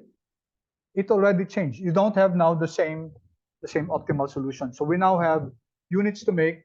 We will now make only 100 units because of this change in the cost to make model 1. Because the change in the cost to make model 1 was beyond the range of optimality. Okay, let me cancel this. Okay, and let me bring this back to 50. All right, so let me, I think I have some questions here. Okay, you see. Ano yung question kanina? Rochelle, ikaw ba yan? I have, when I press solver results, it only gives Yes, sir. visibility reports. Okay, sige, let's see. Let me stop share. Rochelle, could you kindly share your screen? Okay.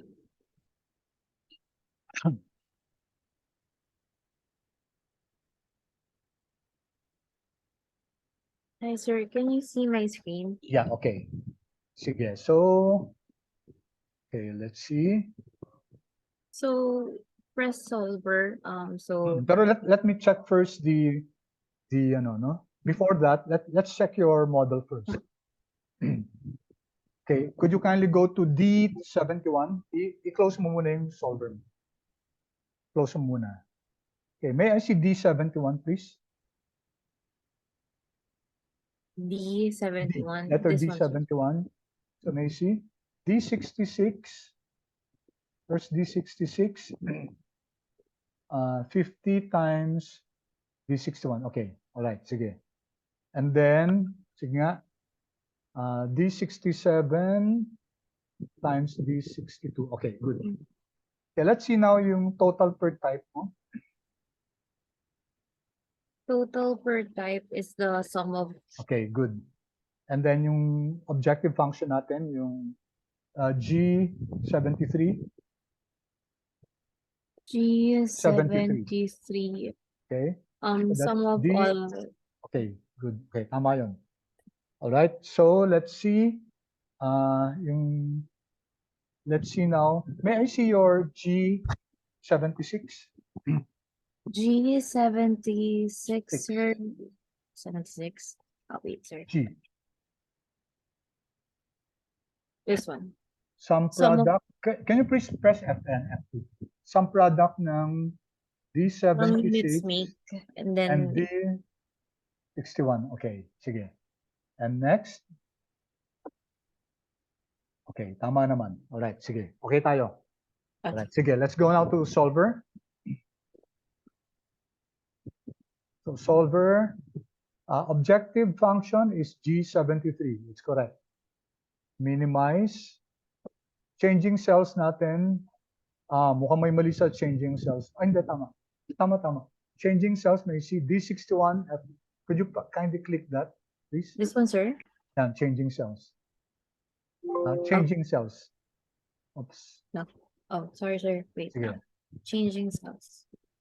Yeah, sige. Click mo nga yan. So that's D61, F62. Okay, tama. No? Sige.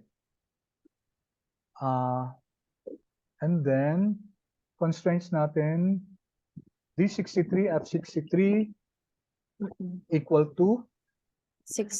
D64 and F64. Yeah, that's correct. And then G67, G71, G72 is G71, G72. Yun ang mali. Bakit Oh, okay. G71, G72? It should be G76 and G77. G76, sir. Oo, yan ang ano, di ba? Yung used. Okay. Yan ang Yeah. constraint natin. Okay, di ba? So doon medyo nagka-error doon. No? constraint mo is, Oh, wait lang. okay, Is the is yan, I that one. That one. Okay? Okay na yan. Okay, that will be okay now. oh, thank you, Solve sir. mo. I'll Yan, stop sige. sharing na. I-check mo nga. Click that. Okay, and then okay. Yan. Yan, tama na, no? Okay. Thank you, Tama. sir. Good. Good. Thank you. Thank you. Thank you for those questions. Okay. So let me once again share my screen. Any other questions, class? Okay, it would be good also to save yung ano nyo, yung solver parameters para you can easily check. You press Control Alt Print Screen, no? Yun ang yung command. Once you already set up the solver, then Control Alt Print Screen so that when you solve, you can then Control V, you can print this.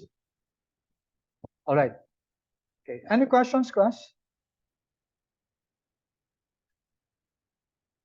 Okay. So reduce cost.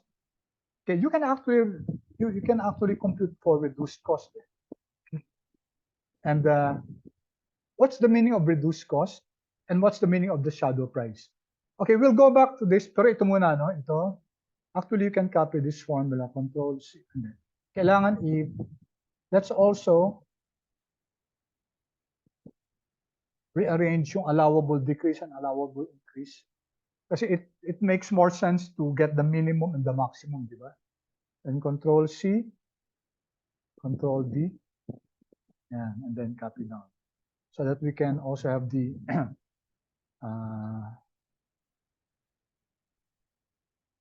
then just one decimal place.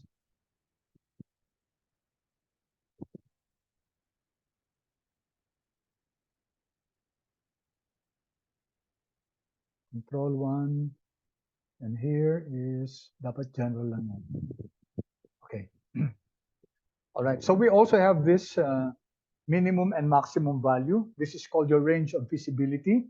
We'll just briefly look at this first, and then go back to this once we solve the other problems. Okay, what's the range of feasibility? What does this tell us?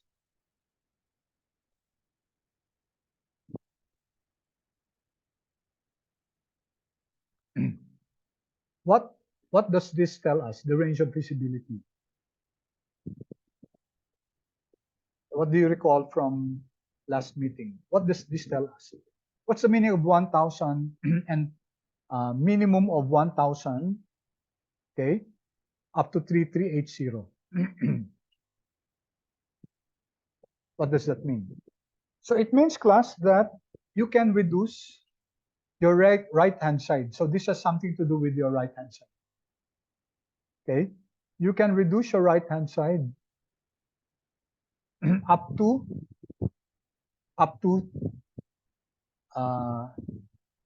100. You can make this 100, and then you can also make this 3380.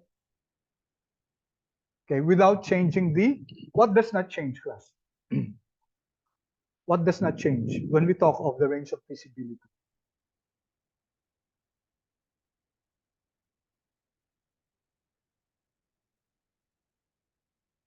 Anyone? What does not change?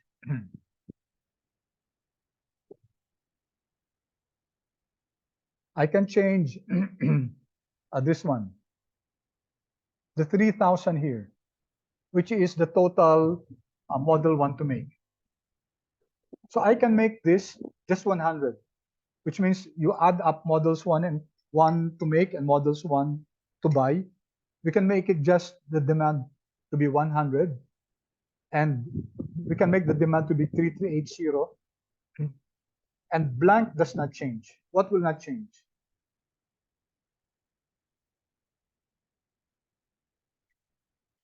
Class, what will not change?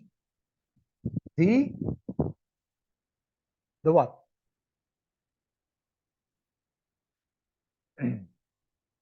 The Maybe the shadow price.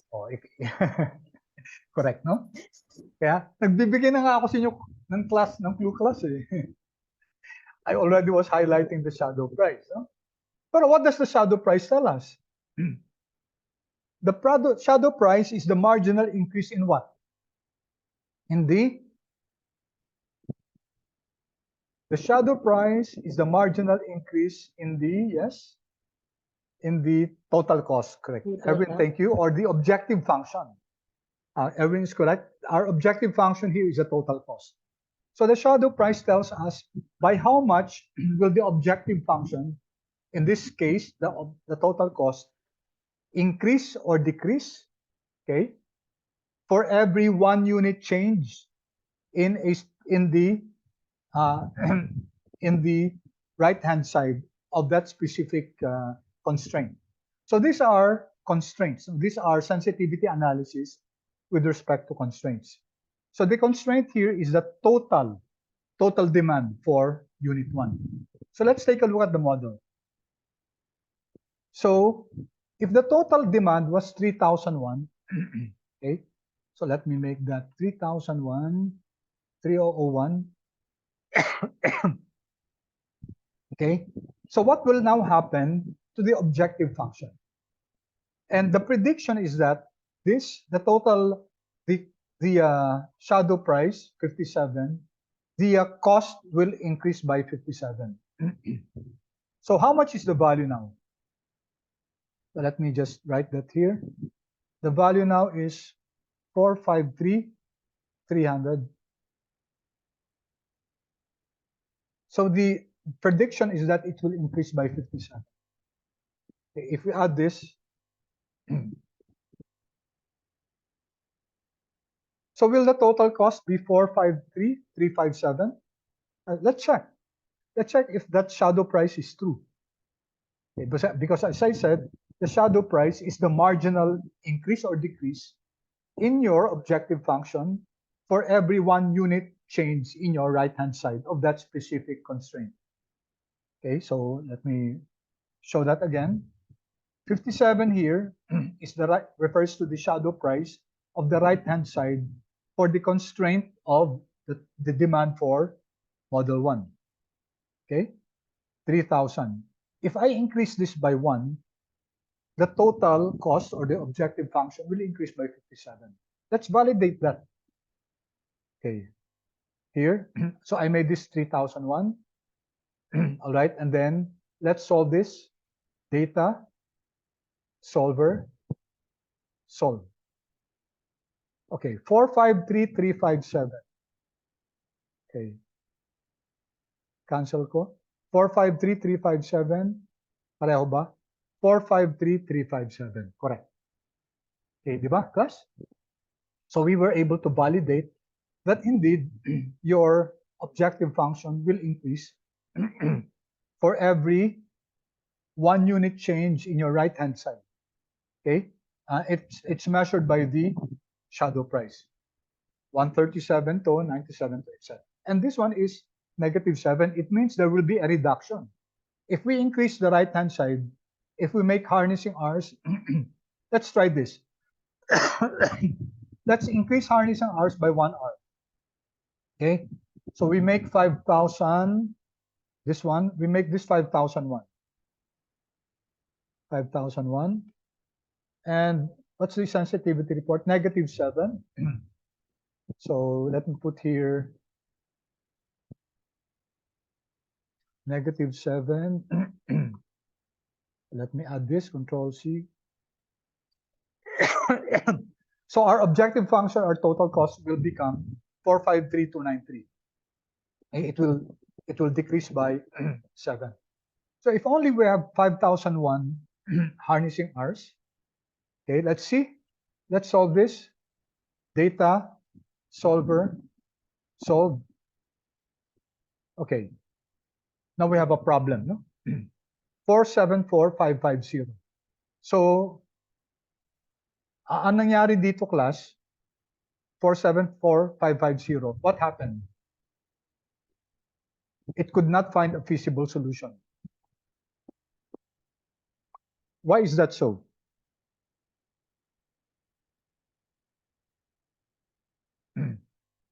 Anyone, class?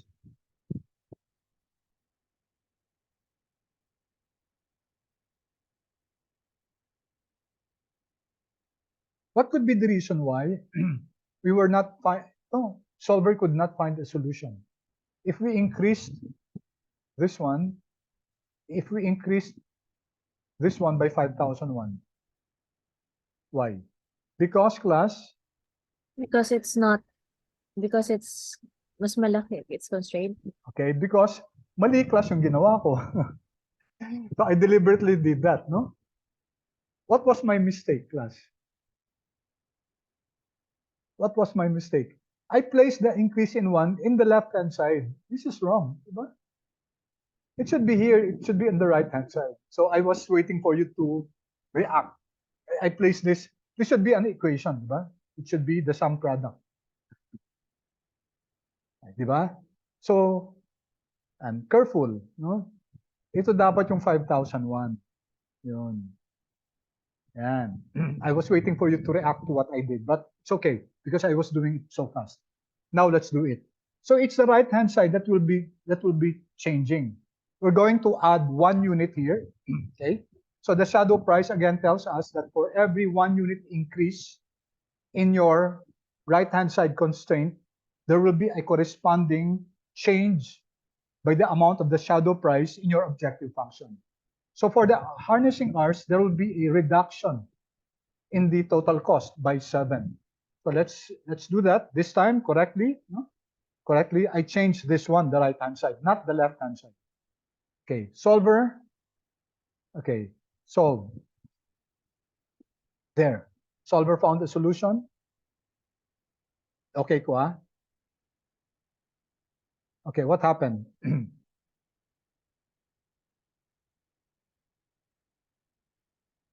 So was there a change in the total cost?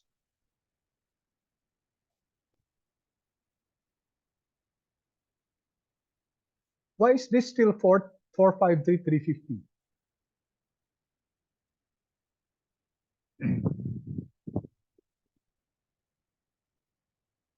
Class.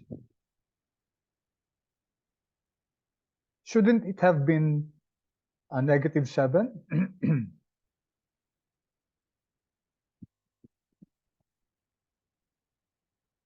Kasi 7 talaga yan, di ba?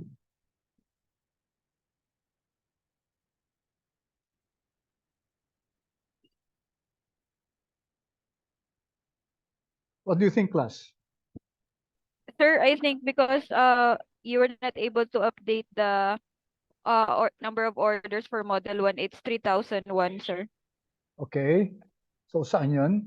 That's why sa ano sir, taas answer. That's why parang Ayan, naging okay. 57 minus Correct, 7. So correct. 50 yung Oo, kasi dapat ang ginawa ko pinag-combine ko yung ano, 'di ba?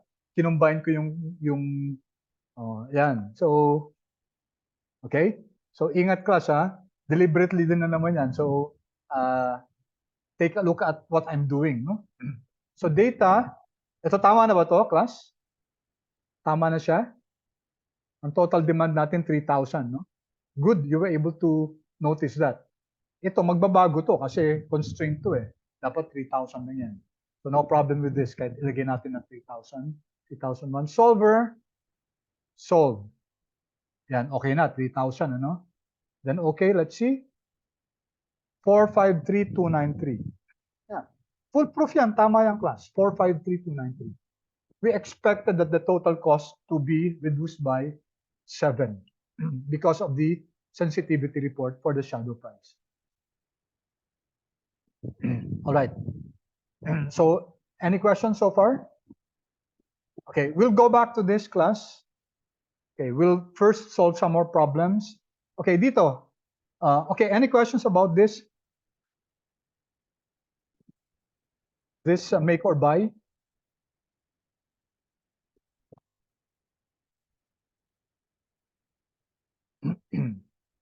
Any questions, class?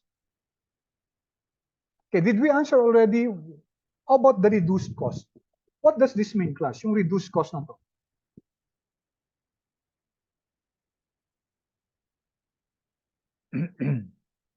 What's the meaning of reduced cost?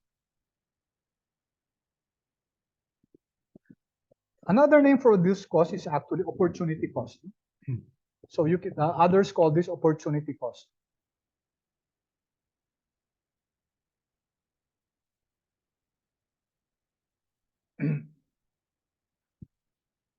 All right, so what's the meaning of reduced cost or opportunity cost in this instance?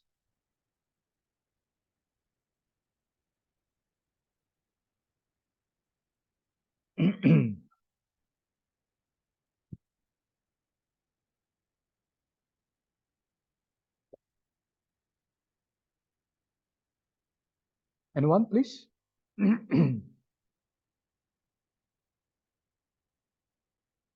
Okay, take note that it's related to your decision variables.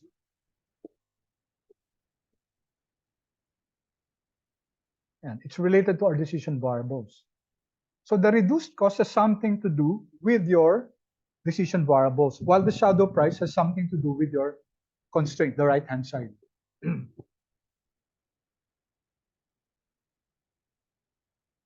Okay, what do you think is the meaning here of sum has zero reduced cost? This one, the units, the buy, the model 1 buy has a reduced cost of 4.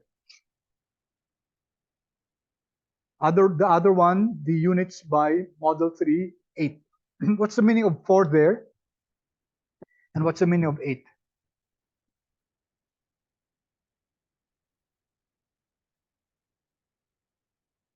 Reduced cost. All right. By definition, I hope you're just take notes, no? The reduced cost is what? Rate yan. It's just like gradient here. Gradient lang din yung reduced cost. So let me write here the rate. It's a rate at which what do you think will change here? Same thing, the objective function. Dito objective function din ang mag-change, ba dito? For every 1 unit change in your here constraint, your right-hand side, the objective function will change by 57 here. Here, it will also be the objective function that will change. In our case, the value of the total cost. So it's the rate at which the objective function will reduce, it will deteriorate or change. The rate at which the objective function will, let me capitalize that, deteriorate. Okay? When? For what? For each unit change in what? What will change? For each unit change in the Variable. okay, all right. What particular about the variable in the optimal value, no, of your decision variable? Dapat ceteris paribus, no? Ceteris paribus means all things being equal. So if I'm going to change a one variable, the other should not change. It's only that specific variable. Let me just okay. Let's validate this. So no reduced cost for model 1, model 2, model 3. It means that if we change the optimal solution for model 1, let's make it 1. No? We change it by 1. We reduce it by 1. What will happen to our optimal value?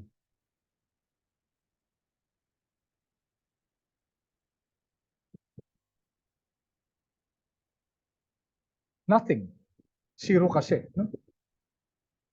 But what if, yung definition, the rate at which the objective function will deteriorate for each unit change in the optimal value of, sorry, wrong, in the optimal value of the decision variable, ceteris paribus. So what's the meaning here?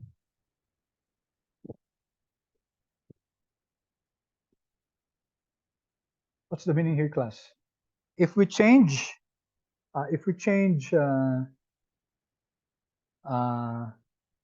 model unit by 1, okay, there will be a reduction, there will be a reduced cost deterioration in the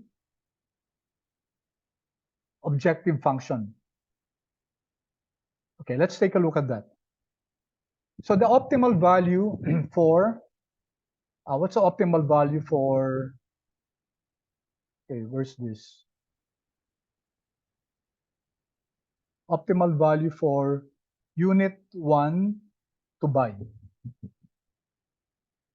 Unit 1 to buy. Unit 1 to buy, it's 0, no? So what do we mean by this?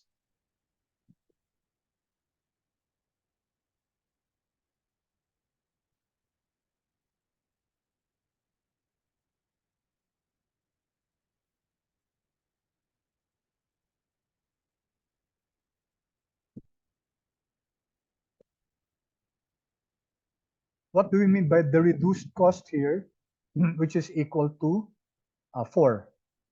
And by the way, class, take a look at the reduced cost. The reduced cost has something to do with either your allowable increase or allowable decrease. So deep here, where the reduced cost is 4, you can see here, it's the allowable decrease, which is 4, which is also the allowable decrease for 8 for model 3, 8. Right? Which led us to, okay, take a look at this. Naging 57 siya, naging 145 siya.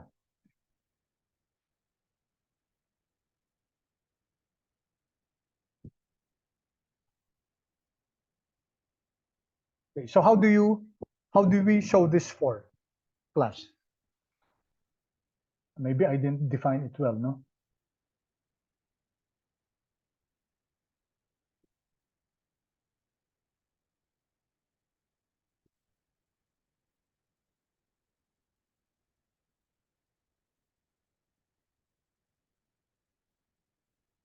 Anyone, class?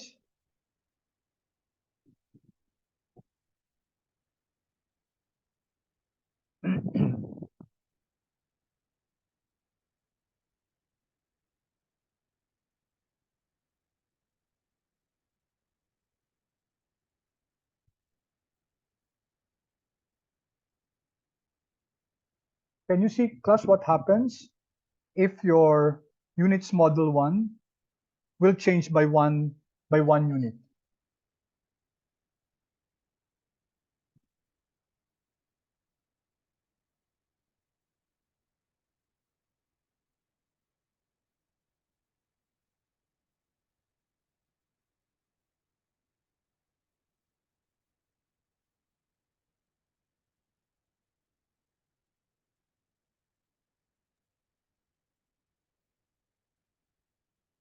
Total cost will increase. By how much? Wait. Nag-increase ba yung total cost? Yep. Wait lang, sir. Sige. For model 1, the difference is 61, which is Model the 1. objective 1 unit. So it is related to objective coefficient. Sige, sige. Let me stop share. Sino to? Earl? Earl ba to? Wala naman. Alam Sige. Sorry. Sorry, Earl. Sige, sir. Pasensya Yes. ka na. Sorry. You're now being made as the Hello. It's okay. Thank Share you. screen ako. Thank you, Earl. Okay, what did you Okay. do? So for wait lang. Let me clear. For the original amount, let me orange then new. So for the units buy, if you increase 1 unit for the total cost, it will change. So the new unit is 45361. So basically, the difference is sorry, the new. There's an increase in the sorry. There's an increase in amount total cost of 61 units, which is related to this one, objective Okay. coefficient. Same goes with by 3. So if you increase 145. yeah, 1 unit, the new amount is 145. So Okay. yeah, it's the same. All right. Thank you, Earl. But that does not answer the question on reduced cost. No? Of course, if we add 1 unit to buy model 1, okay, the cost will increase by 61 kasi ang cost per 1 unit of model 1 is 61. Same thing with model 3, no? Buying model 3, the cost is 145. If we increase the number of units of model 3 to buy, then we'll have an increase of 145. The question is, what's the reduced cost of 4 and the reduced cost of 8? What do they represent? How do we validate that? Yung 4 at saka 8, saan ang galing yun?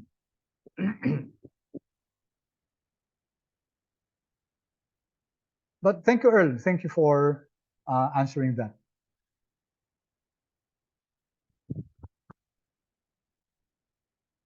So anyone, please? Saan kaya nang galing to? Where did this come from? Huh? What's the meaning of 4? Okay, hindi yata clear yung ano ko yung definition ko, no? Kasi the reduced cost, as we mentioned a while ago, it's a rate of change. In other words, if one unit of your specific decision variable changes, okay, the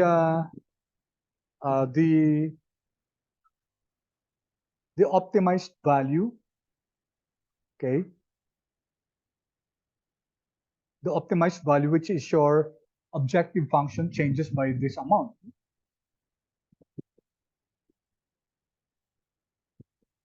You got that, guys?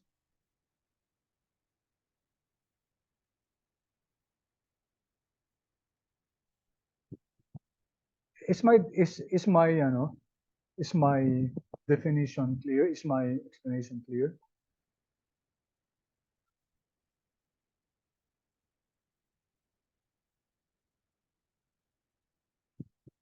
Okay, anyone, please? 4 and 8. So na lang, 4 and 8.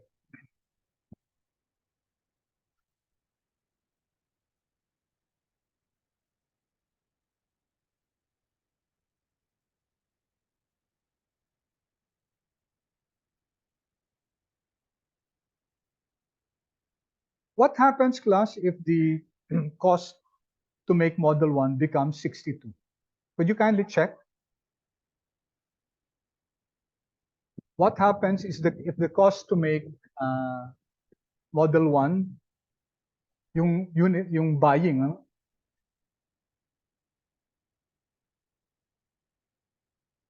because currently the cost is 61. If it was 62, what would happen?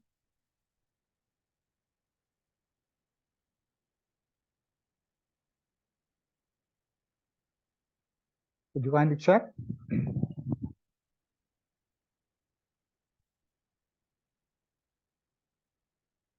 Okay, let me pause my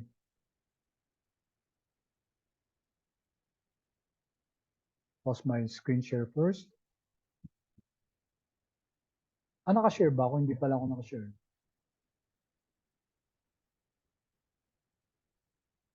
Okay, here.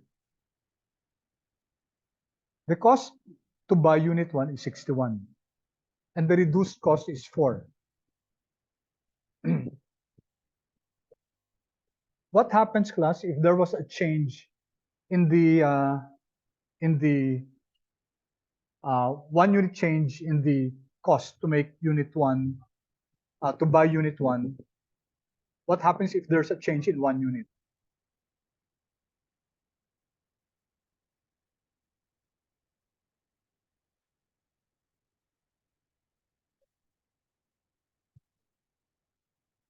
Still the same? Still the same?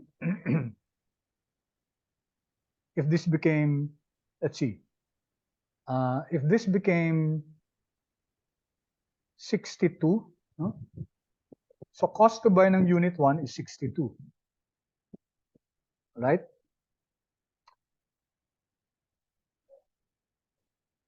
Wait. 62. No, sorry. 62. Reduced cost kasi, no, 60. So 61 siya, di ba? So that dapat 60.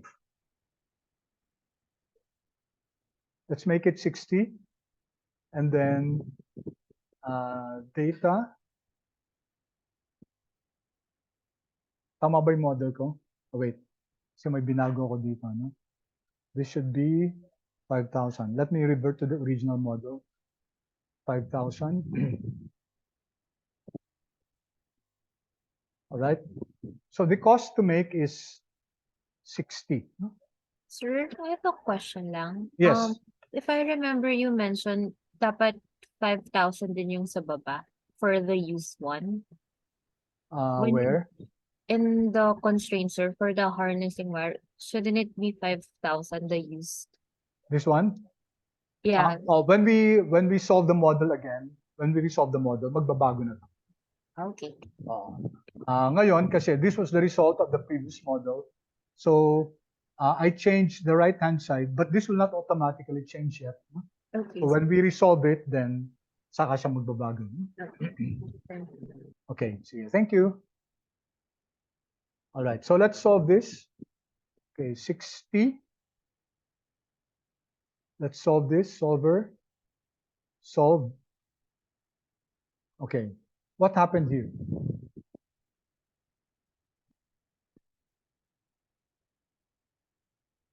What happened, class? 453,300. No? Did anything change?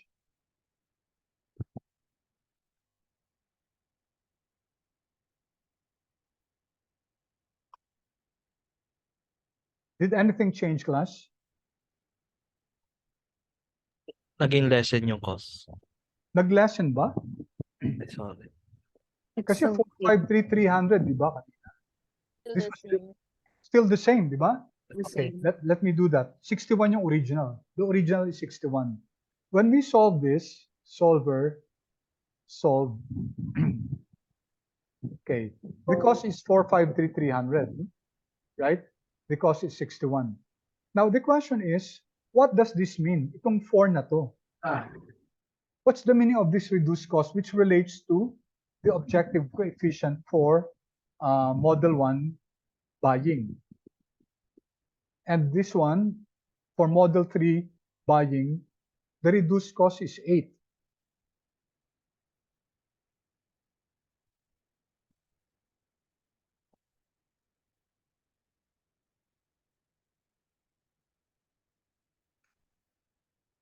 Okay, so I will not answer that now, but it's actually easy, no?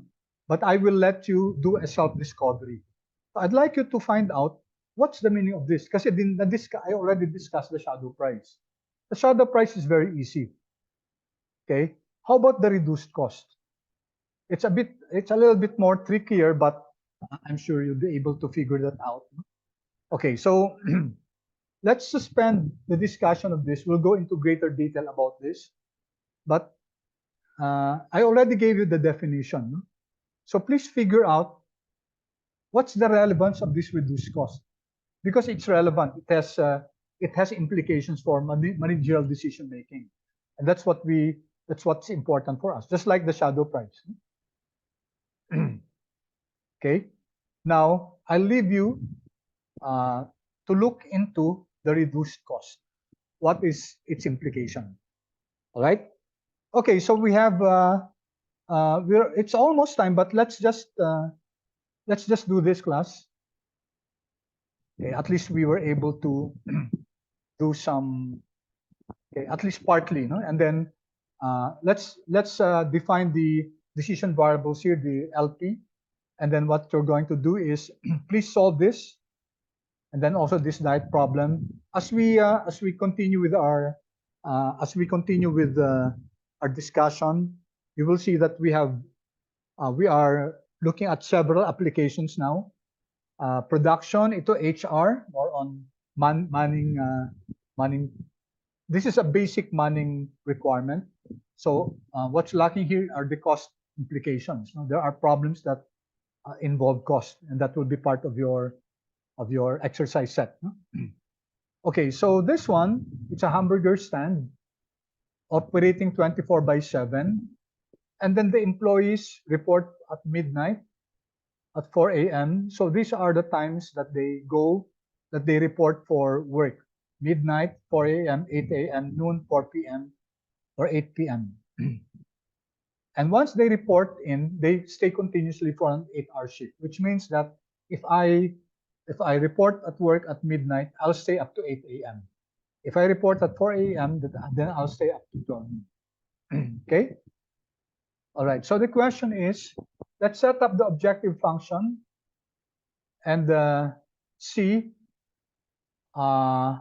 we have here some requirements that from this period from 12:01 to 4 o'clock, the minimum number of employees should be 3. So we have this time frame and the minimum number of employees that are needed.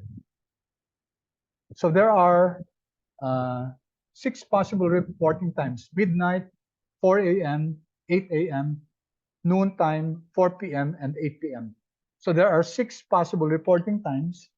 So the question is, how many employees should be reporting for work at these reporting times? Midnight, 4 a.m. So anim siya. No? So that easily indicates to us that there are 6 decision variables here. And then we would want the overall number of personnel to be held at a minimum. Okay? So I think we'll just have time to set up the LP. So what do you think are our decision variables here? Any suggestion? What are our decision variables?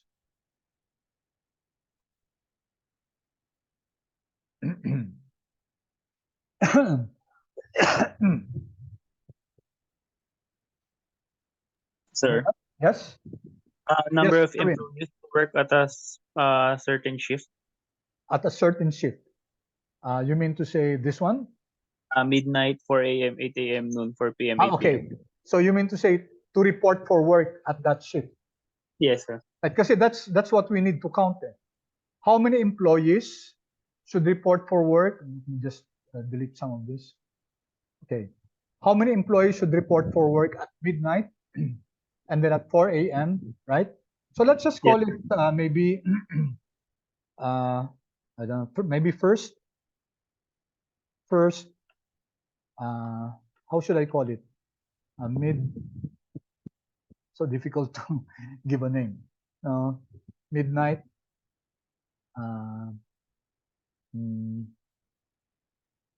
Any suggestion, class? I'm at a loss for names. Okay, maybe just maybe schedule 1. Okay, so that it's easier. Schedule 2, schedule 3,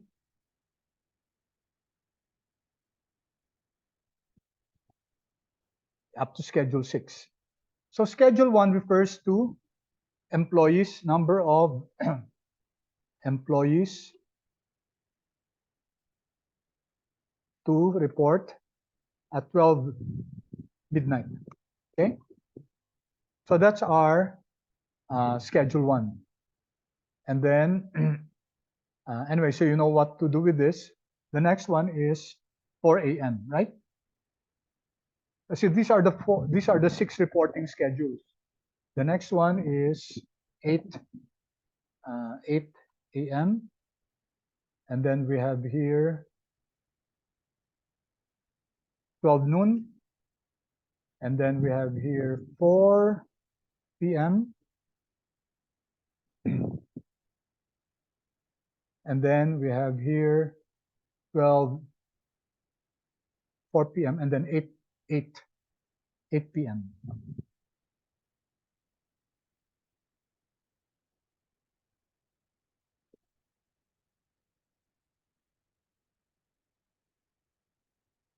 Okay, So we have this time frames. We have this schedule. Let's just call it schedule 1, schedule 2, schedule 3. Now, if there was a cost component, then we would have multiplied it by the schedules. No? So these are, okay, this is an example where this is definitely an integer linear programming because these are individuals. But again, for the purposes of discussion, we will just, we will not impose that requirement. Okay, just for us to have an analysis of the sensitivity. Because class, if we impose an integer linear programming, we will not have the sensitivity report. You try that, no? Okay, let me just, so just to make sure, okay, for example, for this one, let me just go back here, data, solver. If I'm going to impose here, add the decision variables, here, the decision variables, and here, integers. So there. That's how you include that constraint. They should be integers. Okay. And then if I solve this, solve. Okay, you notice that there will be no sensitivity analysis. Okay, that's the limitation of an integral solution. We will not be able to find because it's because of the model that's being used. Okay, so let me cancel this and then solver. Okay, let me delete this. I'm not saying that this should not be an integer linear programming. It should, but we still want to look at the learn from the sensitivity report. That's why we're not making it integer. All right, so this is our decision variable. So what should be our our objective function, class? What's our objective function?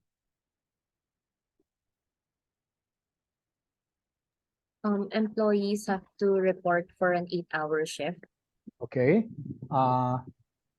Wait, objective function, huh? Objective function, which means maximize or minimize. Are we minimize what? Okay, so let's write that. So our objective is, let me just use this, min z.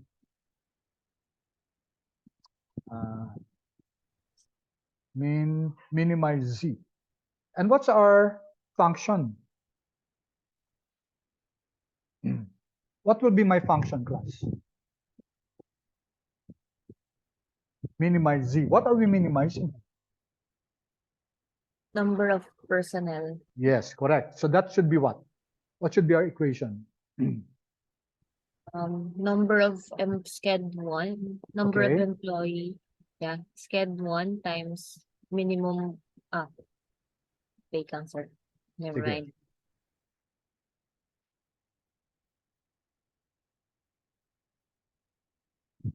What do we multiply sched 1 with?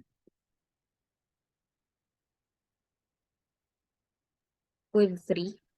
With Sched 3. 1 times 3. Sched 1 times 3. Why 3? Yeah. Because that's the minimum number of employees required. Okay. Suppose, okay, let's take a look at that scenario. And thank you so much for the answer, because this gives us a rich venue for discussion. Okay, suppose the number of employees to report for work at 12 midnight is, let's say, for purposes of example, 10. So we arrived at that solution, 10 to, no? What's the meaning of 10 times 3? If we're going to multiply this number of employees to report at 12 midnight by 3, what will be the meaning of 10 times 3?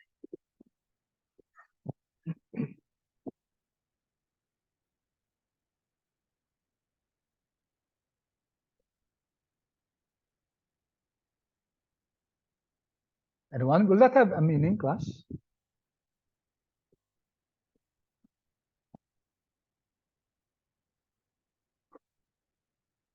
Kasi 3 times sched 1.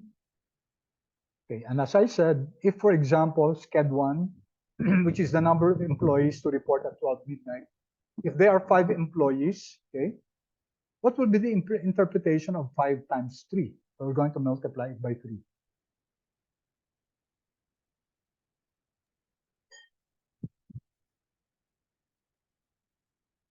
Class? Anyone? All right, let me answer that. Walang meaning, di ba? 3 times the number of employees, which is 5. 5 times 2 does not have any meaning. Okay? So that's why, what should be our objective function? It should be what? Anyone? Any suggestion? Yes, Erwin? The sum of, sir, sched 1 to 6 employees. It should be sched 1 plus sched 2. Wala Yes, sir. tayong i-multiply? Wala, sir. Bakit wala? Why none? Kasi sched 1 already represents the number of employees per, Okay. number of employees coming per shift. Yes, sir. All right. Okay, so sched 1 already refers to the number of employees, right? So I'll just shortcut it. Summation of sched sub I. Okay, sorry for that. Where I ranges from 1 to I is equal to 6. Okay, sorry for that writing. Let me rewrite that. Summation ng sched, and then I replace it with a variable I. I ranges from 1 to 6. So it just sched 1 plus sched 2 up to sched 6. All right. So I hope that's clear, class. The objective function will be to minimize the sum of the number of employees, right? Sched 1 is the number of employees to report at 12 midnight, etc. All right. And then lastly, subject 2. What are our constraints? Subject 2.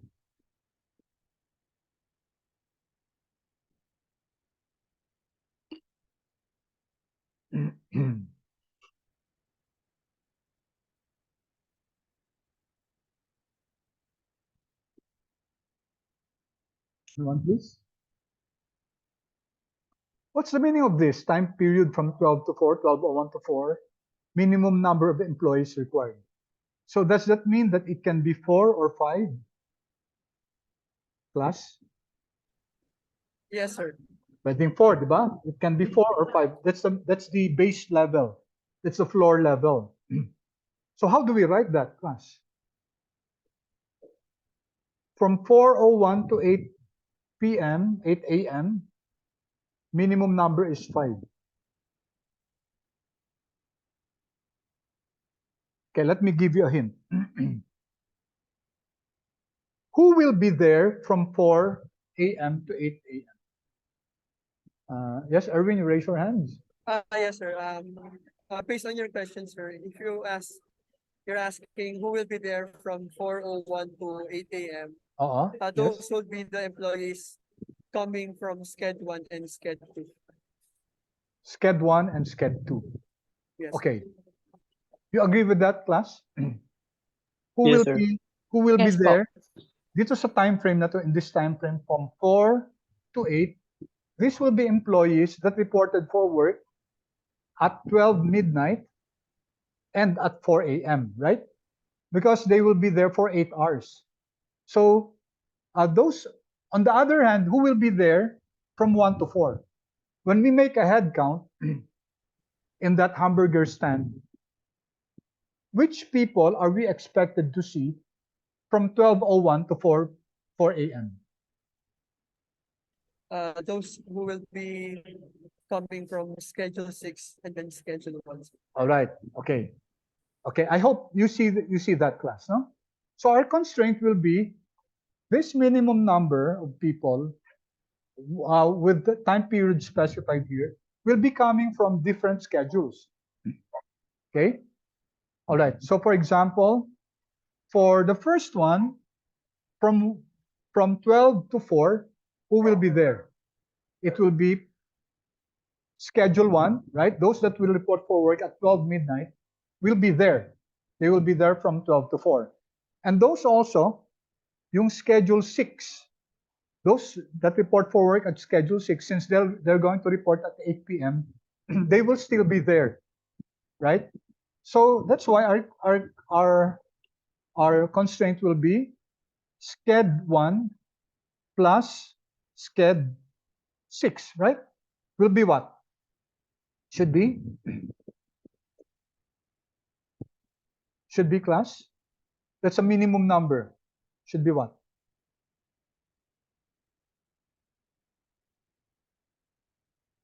Should be Greater than or equal to 3, sir. Yeah, okay. So, okay. Oops.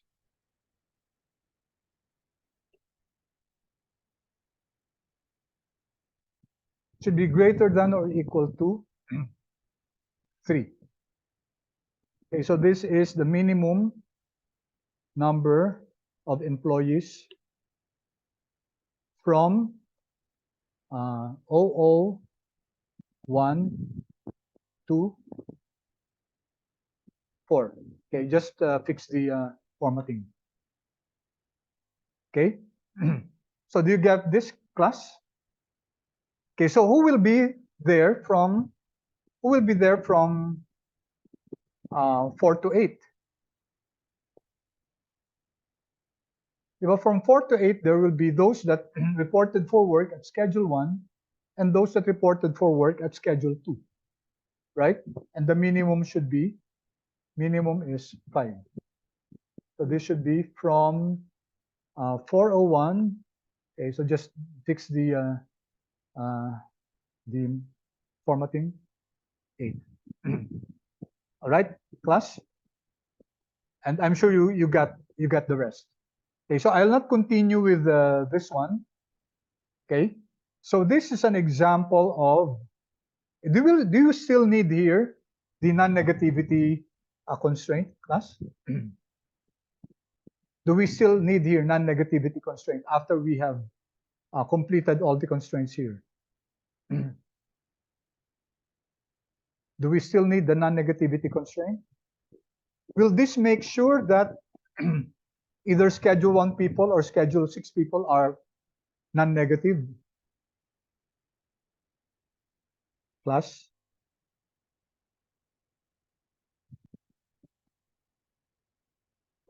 Hello?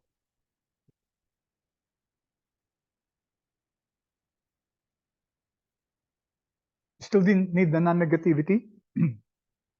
Answer is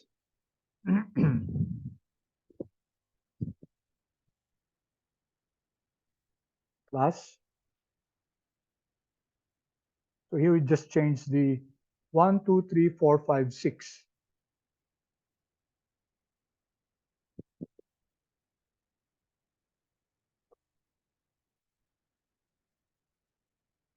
Okay, so you just change this. And also, class, sched sub I, okay, where I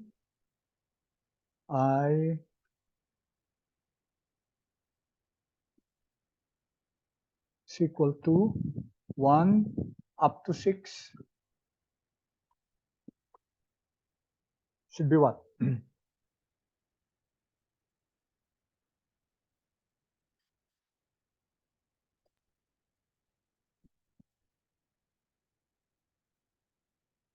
Okay, we should still put that, class, because this this constraint is not a guarantee that you'll get a negative Schedule 1, Schedule 2, Schedule 3.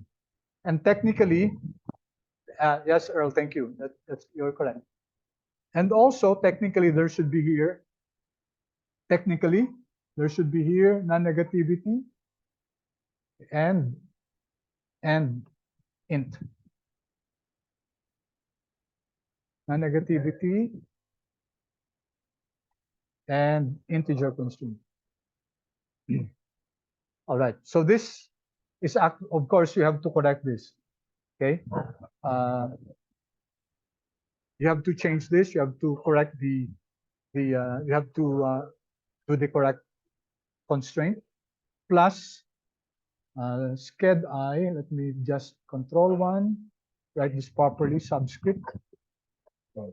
Schedule sub I, where I ranges from 1 to 6, should be greater than or equal to 0. That stands for your non-negativity constraint. And also integer.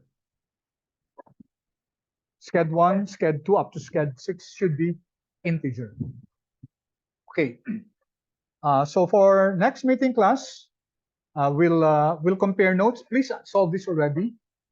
Okay, and please solve it not as a integer problem, because we'd like still to look at the sensitivity analysis. Later on, when we go to integer linear programming, that's the time we'll really focus on the ILP. Okay, we have the diet problem. Also, please set up the equation for that. Blending, we have here blending problem, inventory problem, investment problem. We have here many more problems. We're going to solve all of this. Okay, we're now, I hope you do the scheduling problem so that next week we'll just compare. And then also do the diet problem. Let's see how the decision variables, etc., and even the solution looks like. And then we have here some easy problems yet. And then we'll go to your first case, which is will be a case study on an application of this. So that will be your first quote unquote take home exam. All right. So any questions, class?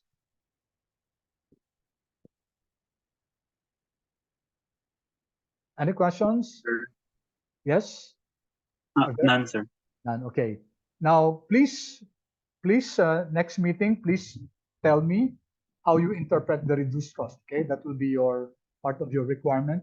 And then also we'll compare the solution to the scheduling problem, and also just briefly go through the diet problem. So I hope you already solved this. Please identify the decision variables, the objective function, and then the constraints, and then come up with a model already, so that we move faster and we're able to.